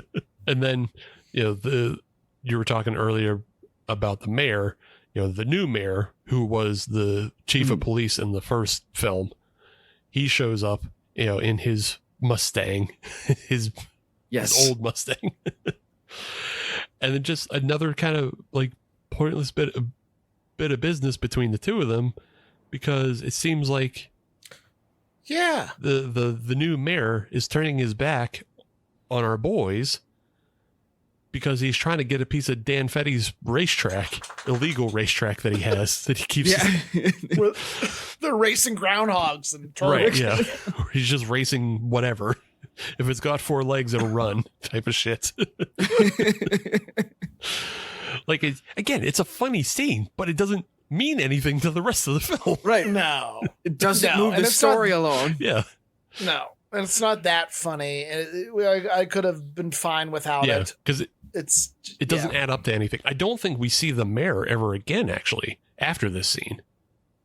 No, he has nothing to do with the rest of the movie. Yeah, so it's strange.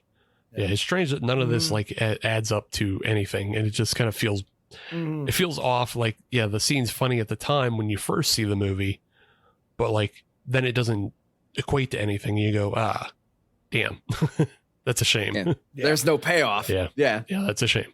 We get we're back at the ski lodge. The boys are thoroughly fucked up on their coconut drinks. Everybody's looking to go to sleep except for Chuck. Chuck is ready to party. Chuck also has found his newest and best spit glass, and it is a novelty glass in which if you put hot water inside of it, the girl on the glass, her top will come off. Does he use hot water, Steve? No, he doesn't. He's going to do the work at him, and he's going to fill it with spit. That was so stupid. I loved it. It's so stupid and so gross. He says, all right, well, I'm going to go party without you, and goes to the empty bar, like the empty ski lodge bar. Again, only 2 scenes away from a bar. Yep. And I can feel his disappointment. Like, go there, you're out, you're at Seven Springs or Hidden Valley, wherever the fuck you ended up. And you want to party, and there's no one there except for the front desk lady that I mentioned before. Yeah, Kathy comes. That's what he gets. Kathy, that's it. Yep, Kathy comes back into it, knocking off work for the day and looking for her apple teeny, but all she gets is an icy light. She came around to it. She liked it. She, it took her a second, but she did it. I also do like Chuck's shirt in this, as it's just a Steelers logo, but it says sleeveless because it's a sleeveless Steelers shirt. Like, it's just knockoff merchandise. It's a sleeveless shirt that says sleeveless, but in the Steelers font. I didn't catch that either. Yeah. In the Steelers font with the Steelers. Oh, what are they called? What are the diamonds called, Adam? Hypocycloids. Sure. But yeah, that's what it is. It's a fun shirt. I'm sure you can find it on Etsy, or maybe, make your own. Who cares? The Strip District. Yeah, make your own. You could find that in the Strip for sure. You might not even have to go out inside the pit to buy one. Just find a street corner. Go to Little Italy Days. We get a decent scene of, Chuck and Kathy getting fucked up, and Kathy just gets but nothing yet. Nothing happens. Right. Like, I think maybe Chuck was maybe considering it in the beginning, but he eventually everyone gets too sloppy before the night ends. What was he throwing a toilet bowl seat over her head, or like they were playing some kind of game where you toss something. Yeah, they were playing toilet seat horseshoes because with a plunger as the ringer. Like, yeah, okay.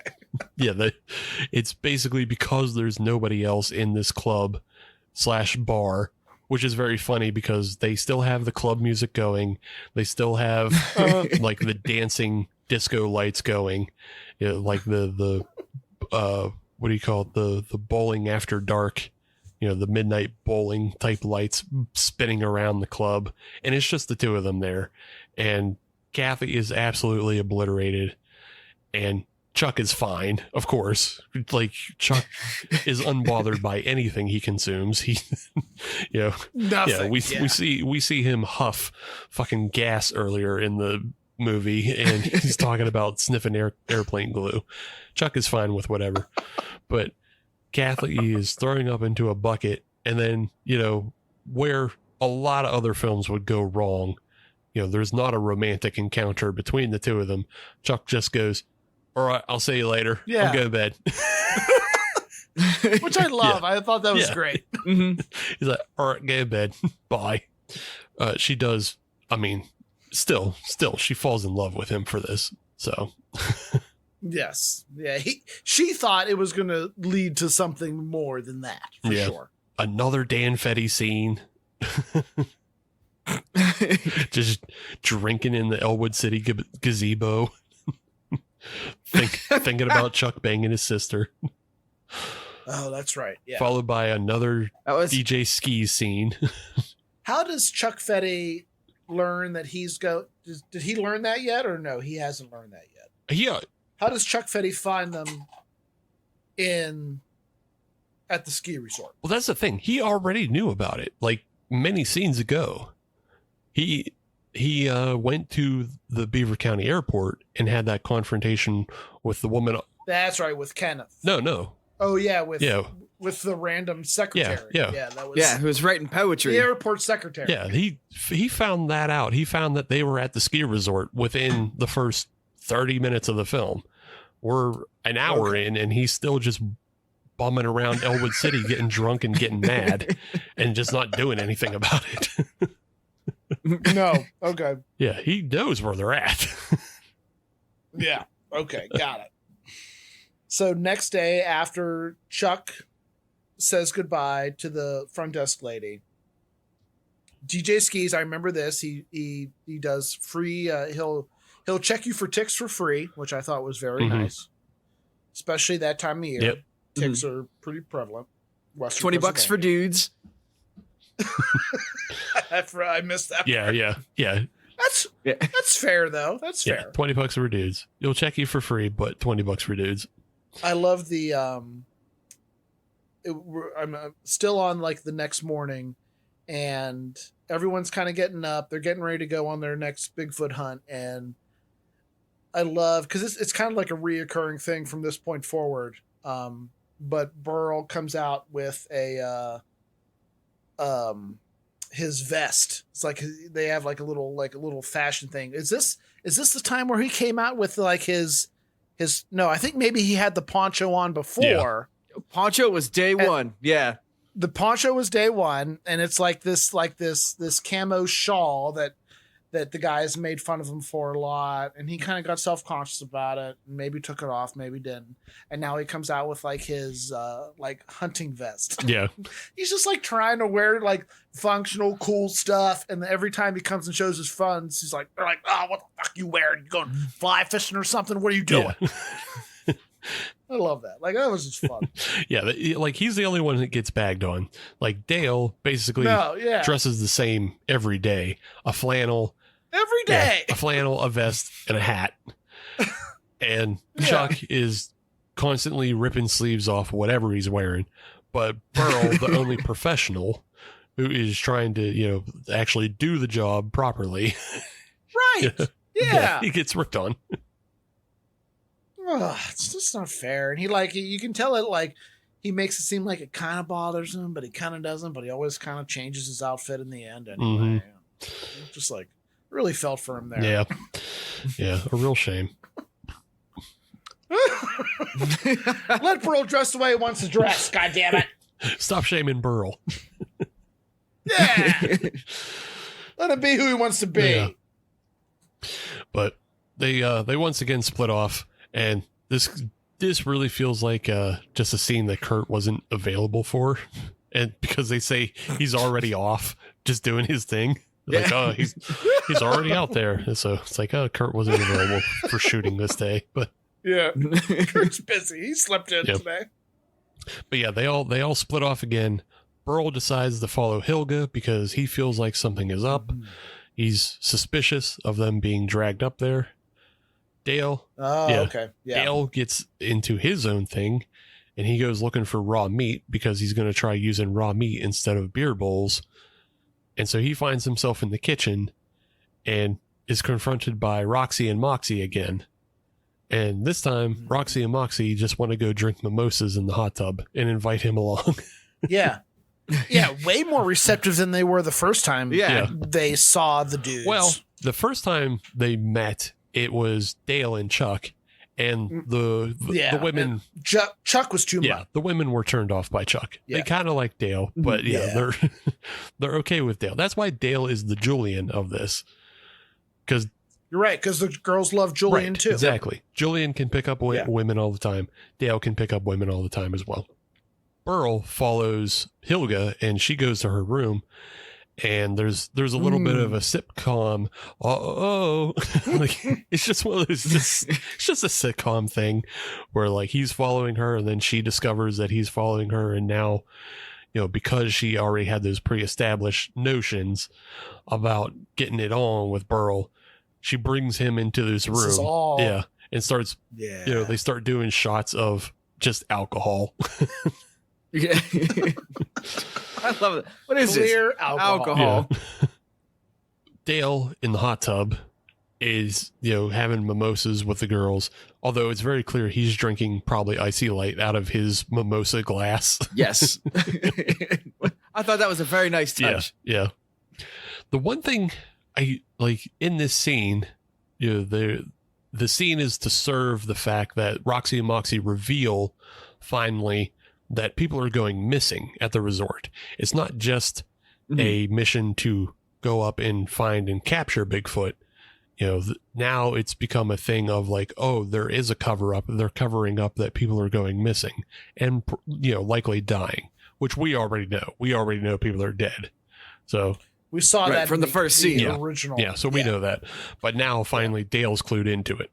I thought they did a good job of when I saw those two hot chicks go in with Dale, I thought it was going to turn like at least maybe semi-sexual to a point. Yeah. And it never did. Dale got hooked on what they were going to say about Brad. And then when he pushed them to talk more about Brad, then the girls are already kind of drunk on their mimosas and they start talking about the ex. And then it just goes on from there. And you can tell that once they start talking about the ex, it's never going to come back to anything else. And it's gone from that point forward. I'm actually kind of surprised. Like it wouldn't serve the scene because the whole scene is the conflict of Dale trying to get the information out of the girls. Yeah. But it also kind of would have been funny if Dale would have had a breakdown about his ex. Yeah. I was waiting for that. Get emotional too. That would have been even better. But like one big therapy session. Yeah. But like, how it's just kind of finding the way to bridge that way to get him the breakdown about Katie first. But then, because he's also just on the mission of trying to get the information out of the girls about. So it's hard to write it, and I can see why they did it the way they did it. But also, it just would have been funny. It's a funny image of a shirtless guy with a mimosa glass of beer, fucking weeping. As he's in a hot tub with two hot girls, weeping over a different hot girl. So, and then from the hot tub scene, I don't want to skip it because I love it so much. Going back to Burl and Hilga, eventually they drink enough, and what phrase does she say? I'm going to I sex you now. Yeah, I sex you now. I love that line. And she goes to the bathroom, freshens up a bit, and comes out still the same clothes on and just a silk vest over top of her clothes, which was great. I loved it. I didn't notice it until after the fact, but it was perfect. It's very funny. She's just wearing she's wearing commando blacks. With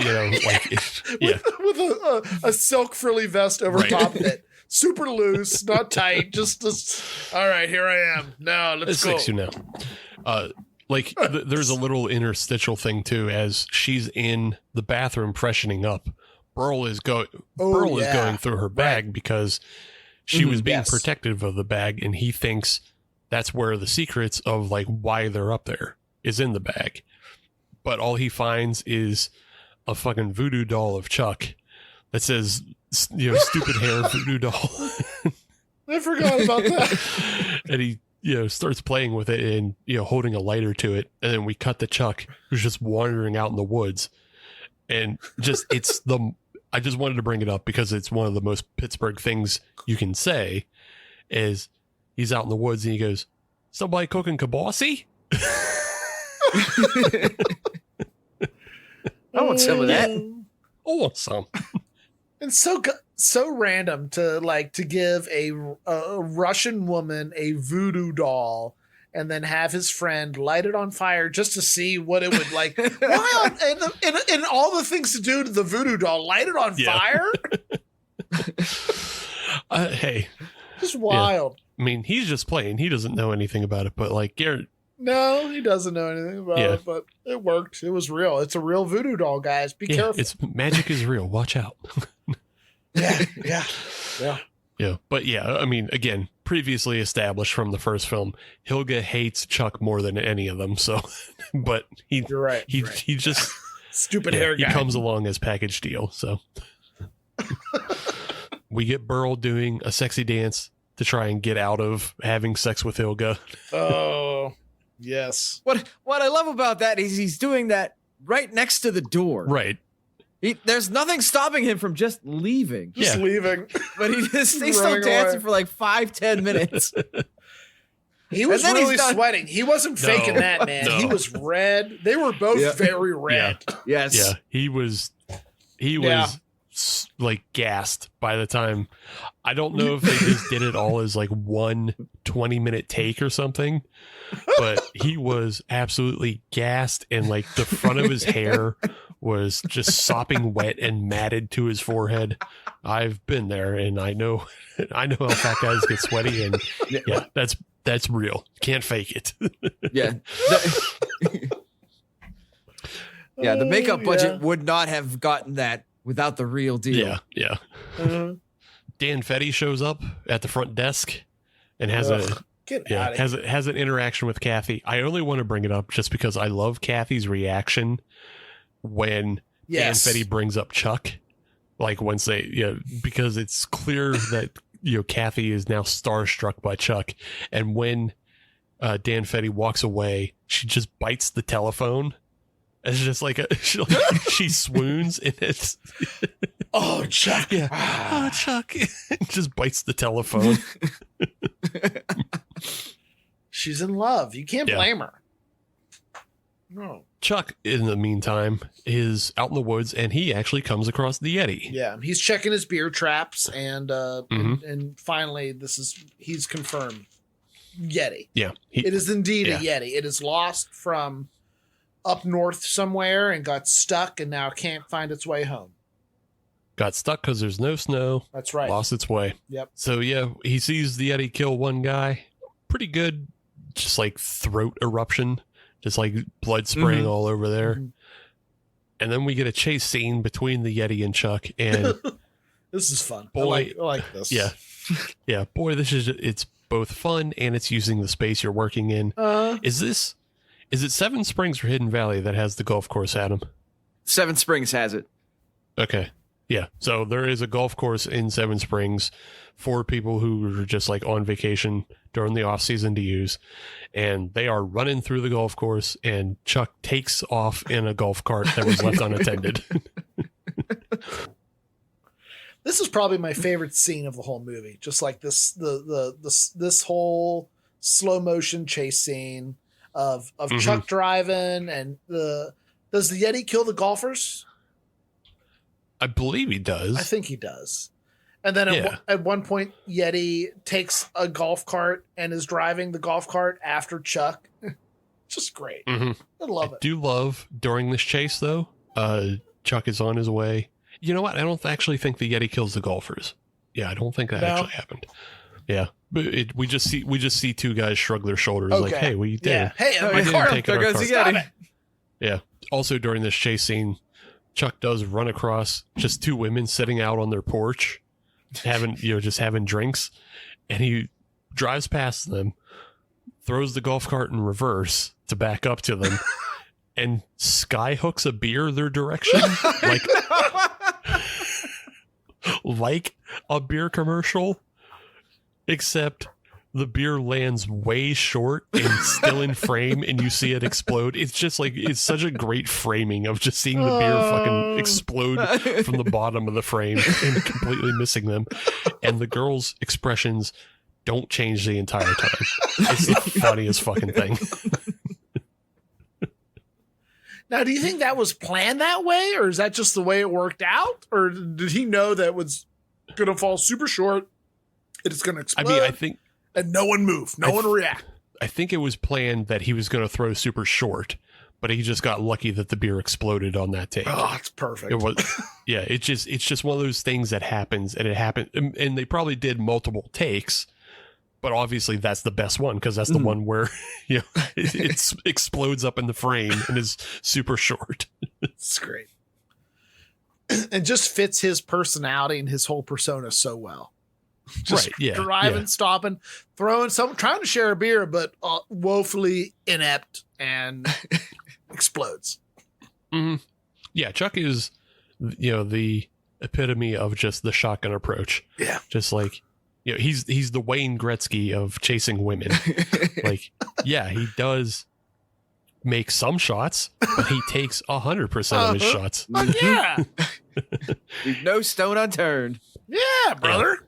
So, yeah, he takes every shot, and a lot of them go bad, but he still makes some because he fucked Dan Fetty's sister. So, love that for him. So the chase scene, Dale hears the chase as they drive by.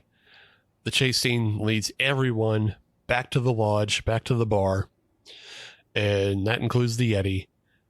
And we get a showdown, and also Dan Fetty's there. And at this point, the Yeti costume is so bad.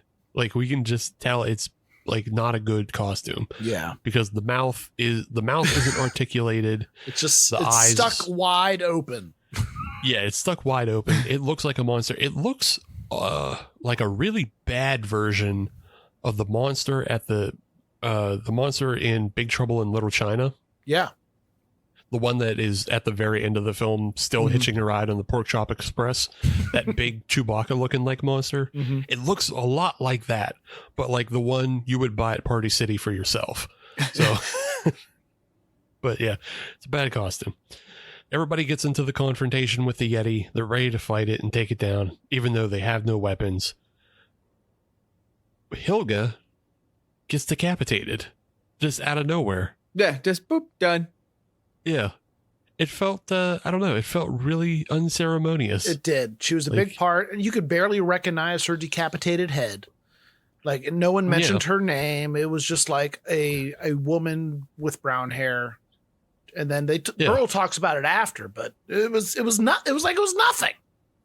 Yeah. Yeah, it was nothing. It was all in service of just throwing the head at Dan Fetty and knocking him down as he ran away. Yeah, that was it. They just needed a head. So, yeah. And so Dale could deliver his line, which is, first time Dan Fetty's got some head.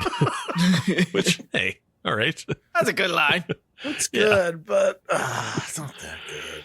Not for Hilga to die like that. Not to go out like that. Not Hilga. No. For everything leading up to that, it's not great. Like, right. Like, it could have been Brad, but it wasn't Brad because Brad wasn't there on that shooting day. It should have been Brad. That would have been better. Yeah. Like, Brad is technically in this scene, but he's not on this shooting day. He's not in the same time space as everybody else. He's behind the bar. I would have loved to have seen his own. I would have loved to have seen Hilga come back and have like a big part in the death of the Yeti. like Mm-hmm. some big kind of just savior thing. I don't know, or like sacrifice herself for Burl. That would have been cool. Something Right, like that. Nice. You know? Yeah. Yeah. It's just something more like, if she was the one who got clawed out in the woods trying to save Burl. Mm-hmm. Okay, sure. Yeah. But yeah, again, it's just one of those things. Like, it feels like time was running out. Like, it happens, and they just had to go with what they had. Like, this is, it doesn't feel as tightly written at the end. No, it and they really just kind of doesn't. go with it. My note, and I've learned this. I've been on enough podcasts with you guys and made enough notes about movies that I can tell when movies get loose. My notes get wider spaced between each other, and my bullet points start to disappear. And I cover a lot of movie in this last like little page, and Right. It's easy. It gets easy at the end. The last like 30 minutes are pretty. They're simple. Yeah, it is pretty simple. We're already in kind of the last confrontation. We get a scene where DJ Skis gets his throat cut, and hey, it's whatever. It's just kind of a transition to get us out into the woods to the final confrontation between the three guys and the Yeti. And they just have like a little bit of a fight scene, and Burl gets cut down, and we go, oh no, not Burl. Like, he's, we already saw one person we didn't think would die unceremoniously. Are we going to kill Burl? That would be weird for the director to kill himself in his own movie. So we, on one half, we go, oh no, not Burl. But on the other hand, we're like, yeah, he's not dead. He's fine. Yeah. He'll be all right. It's one of the key three. You can't die. Yeah. Like, but mostly anybody with a name in this film doesn't die. And at this point, Chuck is Burl confronts the Yeti first solo. When do Chuck and Dale go back and try and find weapons? Is it after Burl gets cut down, or they all kind of happen at the same time? It all happens after they leave the lodge. Okay. So they all, because Burl goes to run to get his gun, but somebody has taken the bullets out of his gun. We assume Hilga. And then Dale and Chuck realize that someone also stole all the weapons from them as well. Right. Somebody had taken all their rifles. Did we ever find out who? No, you just assume that it is. You just assume it's the twin brother snuck into their cabin and stole their rifles. Right. Okay. Yeah. Yeah. You just have to assume it. You make it up for yourself. Like, because there's no scene of him doing it. And he never mentions it again. Right. Yeah. Right. Okay. Yeah. So it is unclear, because it's like, oh, was it Brad? Was it Hilga? What, who? But you just make the assumption of the shortest path for yourself, that the twin brother snuck in and stole it. Yeah. And I do like the fact that Chuck, he did stash the dumbest weapons he could underneath the sofa, and comes back with a samurai sword, some ninja stars, and my favorite part is a balaclava, just like a hood with a sin strap, so he can kind of look like a ninja. Right. Yes. And that's what he's going to bring to the final fight. Right. There's also 2 cans of Iron City as well with the sword. Like, there's still Iron City with the swords and shit. And then Dale has to take the pipe wrench from underneath the sink. Like, because there's no other weapons, he just takes the pipe wrench. But yeah, you're right. Burl confronted the Yeti on his own, and he gets clawed down. Clawed down. These guys come right in his back up, and then the fight ensues. Yeah. And then the fight seemingly ends pretty quickly, because really anticlimactic. As you and I, Ben, know from the first film, the ending to the first film is rather explosive. Yes. The end to this fight is simple thunk. Clobber in the back of the head. Yeah. And it goes, that's it? He just clunked him? He just gave him a clobber? Which does, now in hindsight, now that we know we're going to talk about the end of the movie in a second, that makes sense. Right. Yeah. You thunk a Right. guy with a pipe wrench. Yeah, they're gonna. But You're going it down. Also, but that guy Yeah. can't rip arms off and stuff. But well, Right. Well, yeah, that is up to that's a problem. that's up to interpretation. Right. But right. yeah, the fun, being so easy to clobber, as well as it also makes sense as to why the Yeti was able to use a golf cart to chase Chuck. Yeah. Oh my Because gosh! it Right. was just- How would they know yeah. how to drive? Exactly. Right. Yeah. Okay. Yeah. So like, it adds up. Dang it. And it adds up to being a guy in a suit, which it is, because we learn, it is the twin brother the whole time. It is Even though he came yeah. off as nice and affable when we're first introduced, he's actually evil. The 6'8" giant man is the Yeti in a costume. I mean, it makes sense. Yeah.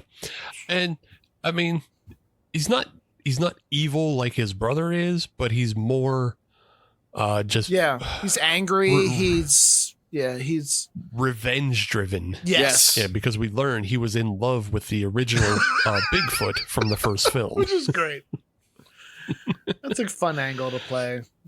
And not like it wasn't like, it was just like he describes it as it was my best friend. Does he say the sex of the Sasquatch? Was it a woman, a man? Does Yeah, he say- it was yes. female. It's Yeah. a female. He she understood me. And then at the very end of his little speech, he's like, we loved each other. So Yeah. Mhm. Yeah. take that as you will. Yeah. I don't know what that means. All of that basically falls on deaf ears to Chuck and Dale, though. Yeah, they kind of don't care. no. And there's a moment here where I had to wonder, did these guys listen to our podcast before making this movie?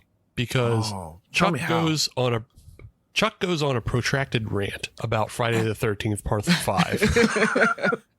And that's not a rant that I hear many people go on, but it's definitely a rant I go on because I always triumph that film for being an American giallo film that's outside of the series. Holy shit. It is like I enjoy that film a lot more than most people do. Yeah. Chuck also brings up the fact that it has the best boobs, and that's true because there's a woman that has just like double D cannons in that film, and I think they probably are the biggest boobs of the series until you get to 2009.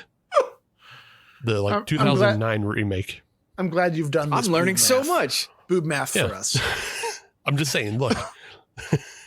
It's a film I champion. It's got a lot of the best things about it. It's got like a different psychological element that you won't find in any of the other films. Yeah. And it's it is set up. exactly, yeah. And they talk about it. That is his little speech at the end. That's exactly it. Yeah. Yeah. Yeah. And I was like, do they know this? Or Or is it did just they make, listen to our, yeah. And this were they would be a listening to our great show? thing be a great thing to add right now. yeah. And it wouldn't be a stretch for them to like just when that first movie came out, search anyone that talked about it. And I don't think Right. many people were, except for Halloween is Forever. Yeah. Yeah. Well, the first movie came out in, didn't the first movie come out in 2015 maybe? Yeah. I don't know. So like we did our show 2020, 2021 or whatever. Oh, okay. So we were still like 6 years after the film Yeah. initially released. But yeah. We don't show up in the special thanks, so I don't think they actually took it from us. But it's just a very funny speech to give that It is hits a close to very- home with me that I Very love. funny, very random. And I don't know. I like that story. I'm going to go with that. I think that's where that came from. Yeah. Yeah. Yep. Yeah. Chuck stole that from me because I'm always Thank you for talking being about- a contributor, Steve. Yeah. Yeah, you're welcome. I'm glad I was able to give something back to the community. But yeah, from there, they wish Burl off, and they see him off into the ambulance, and they The see fat saved him. Yeah, the He fat didn't- saved he him. didn't die because he was so fat. Yeah. And one of the ambulance driver is also one of the bikers from earlier in the film without a mustache. Dang it. Oh yeah, and how did they asked Melvin how'd you make that Yeti suit smell so much like a Yeti, like a Bigfoot? Oh, he farted in it. Yeah. Oh, all right, he farted in it. All right, cool. All right, that makes sense. It's farting in it.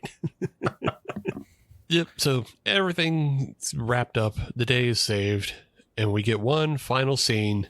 This is our prelude to the possible trilogy, threequel, however you want to look about it. They go back to they go back to the garage where the original party happened. Mm-hmm.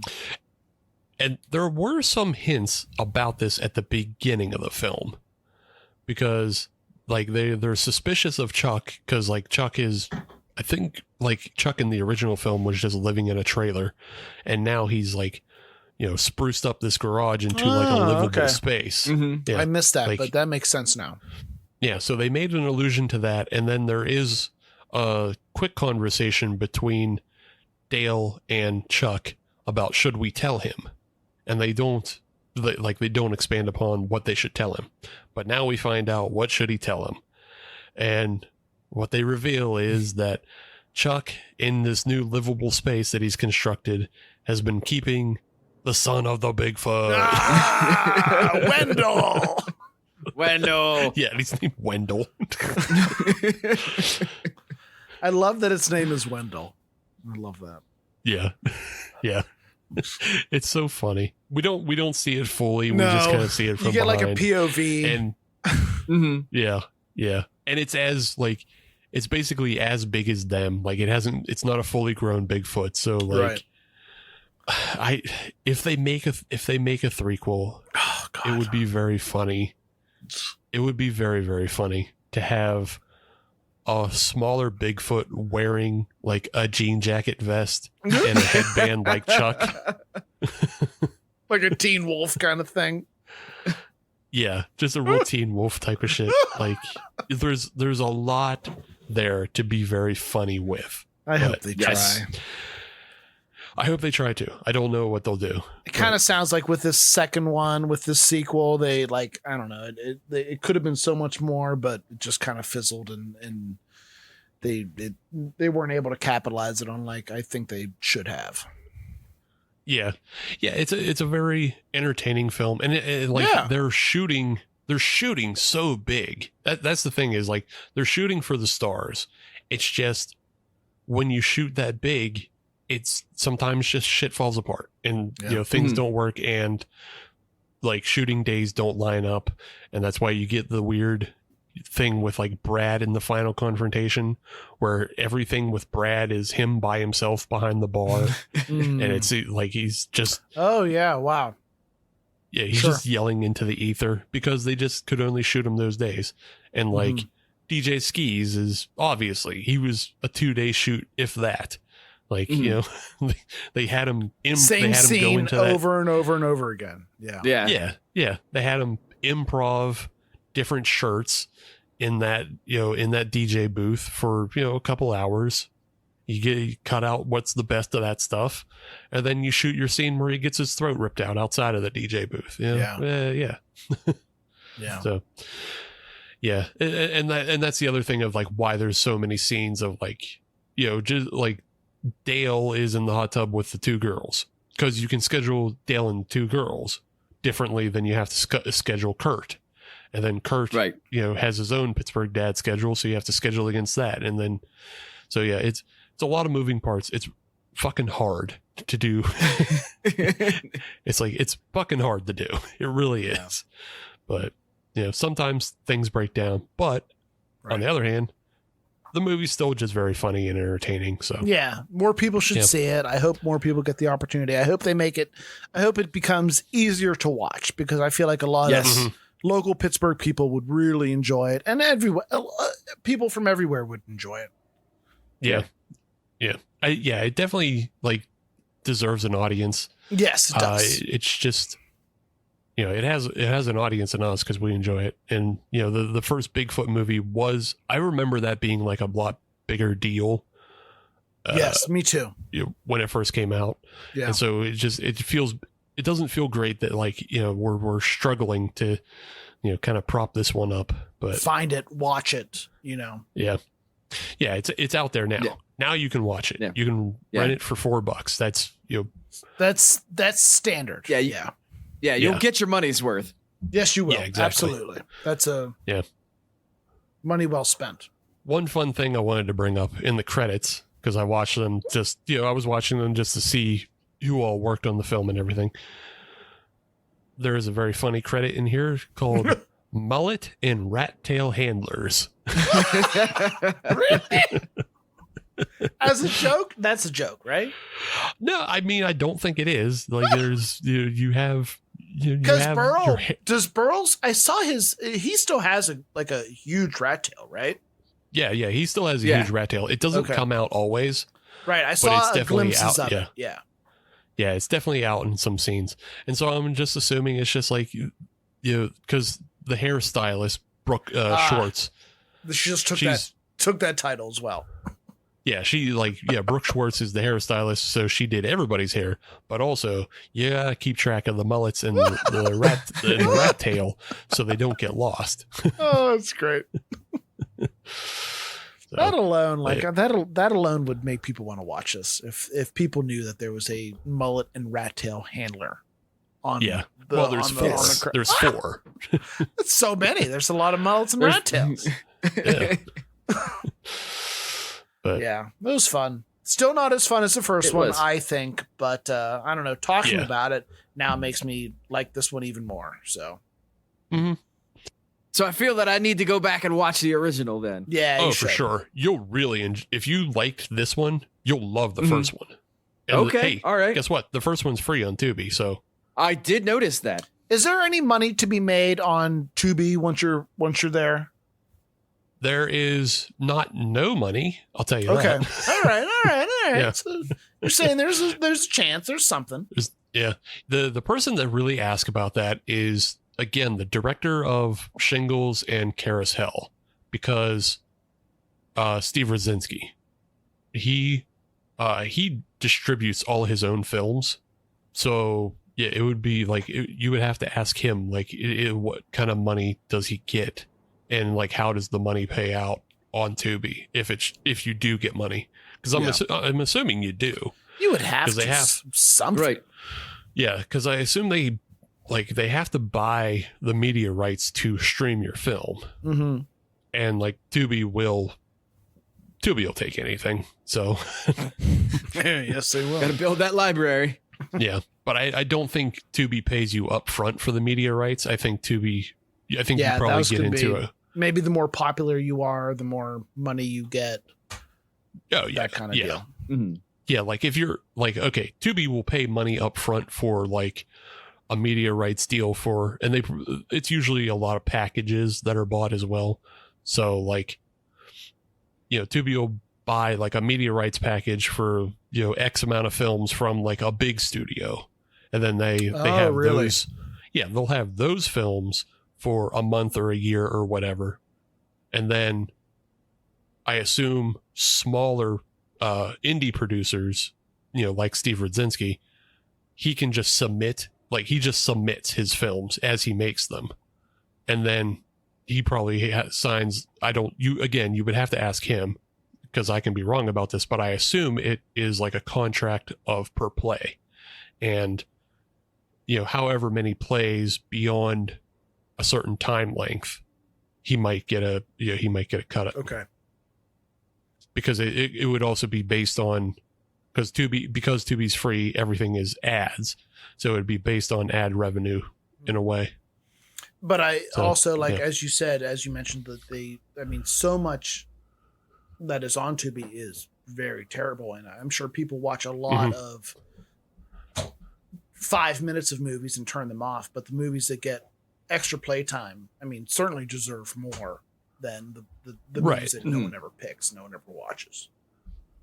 Yeah. Again, this is all just assumption on my part. But again, if you're watching something that's so fucking bad, you shut it off before you even make it to the first commercial break. Yeah. That might not be counted in Tubi's calculations, because they're well, they didn't even watch the ad that went along with that, so fuck off. Yeah. But if you watch the entire film and say they get 3 ad plays within an 80-minute film, then maybe you collect on 3 ad plays. So, and I think I've even heard of that again, with YouTube too. YouTube. Yeah, YouTube does something similar. Right. Yeah. You got to watch X amount of seconds or X amount of minutes to get like your full pay. Right. Right. But but I don't think YouTube, because YouTube usually front loads ads, I think they automatically will pay you for a play. Yes. Because you'll have the ad front loaded, then you'll skip the ad, and then you'll watch a little bit of the video. But just getting a play gets you some money if you're big enough to even collect money, because YouTube has now fucking made it almost impossible to make money off them anyway. You have to have 1,000 subscribers before you can even like begin to make money. Right. So yeah, fucking sucks. The media space is not great, but yeah. Anything I said about Tubi is very possibly wrong, and just ask somebody who actually submits films to them. Well, you sounded confident when you said it, so I'm just curious, and I'm I'm so curious. Like, just always want to know how that whole system works. Yeah, all I'm saying is just based off other models like YouTube and Spotify. Yeah. So yeah. I mean, it's always all based off of fucking ad revenue anyway. So it's all about the ads. Yep. Ugh. But that was Bigfoot the movie, the sequel. Yeah. Did you guys have anything else you wanted to get to? Any other like lines that made you laugh? Because I mean, the movie is full of fucking funny lines. There was one at the very end that I remember. I didn't even write it down, but I forget what happened to the beer. Maybe it was like sitting out for a while, but it was one of the last scenes. And they said to sanitize it. And what did he do? Did you just like, I think he just blew in the can. Oh, yeah. He just blew the dust off the top. Yeah. And then whatever, it's fine. It's sanitized. All right. And then he drank. Yeah. I like that. Yep. Just blew the dust off the top of it. Yeah. Well, the one thing I really like, and we talked about this multiple times, the one thing I liked about this movie is there's all these little things that you can pay attention to, these little Easter eggs and these little, like the spit cup. There's all these little things that keeps you engaged. Mm-hmm. That's what I really liked about this movie. Like, let's be honest, the story, it's pretty, it's not particularly creative. But the way they did it, the way they kept you engaged with all these little things, these little quips, fantastic. Yeah. It was very well done.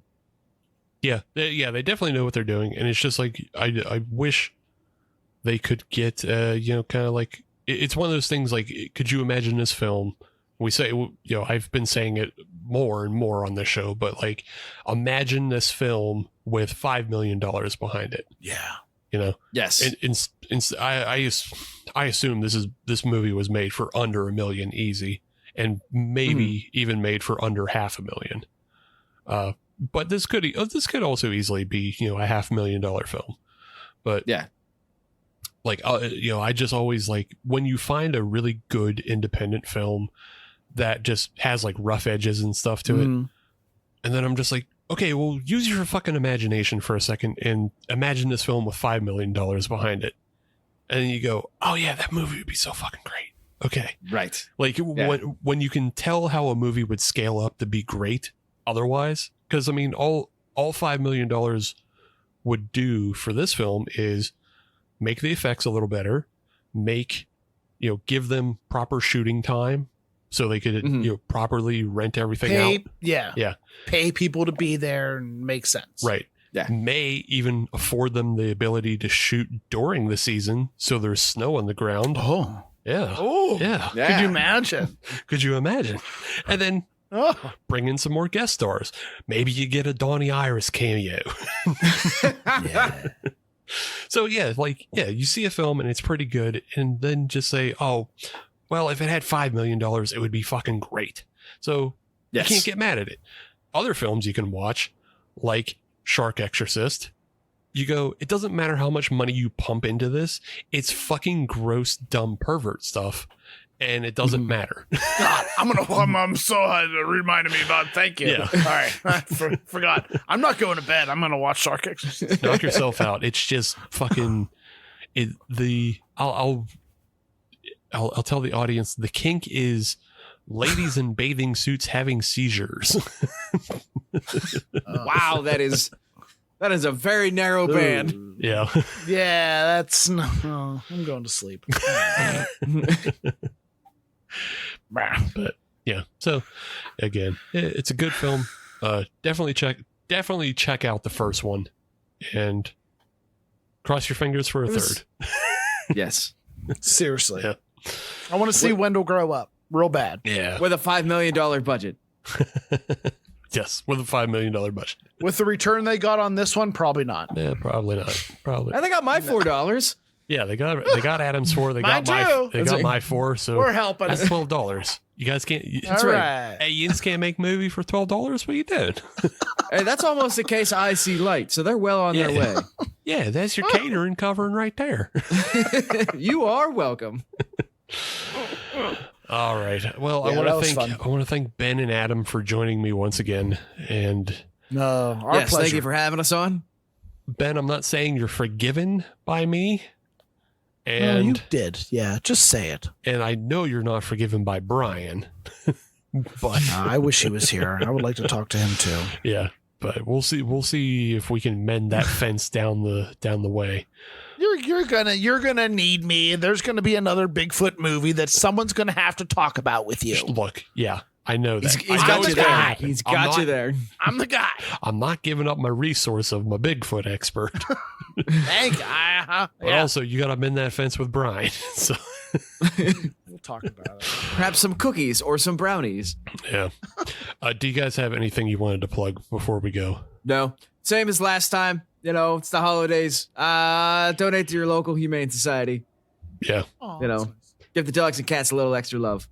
there you go. Yeah, All right. they're cold this time of year. Yeah. Yeah. Give them some extra scritches. All right.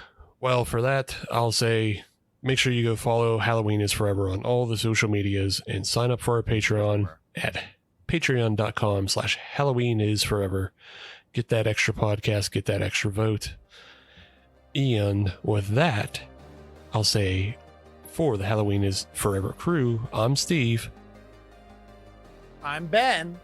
And I'm Adam. Well, bye-bye. I'll see you later. Bye-bye. See ya. Happy New Year. Happy New Year. Happy New Year.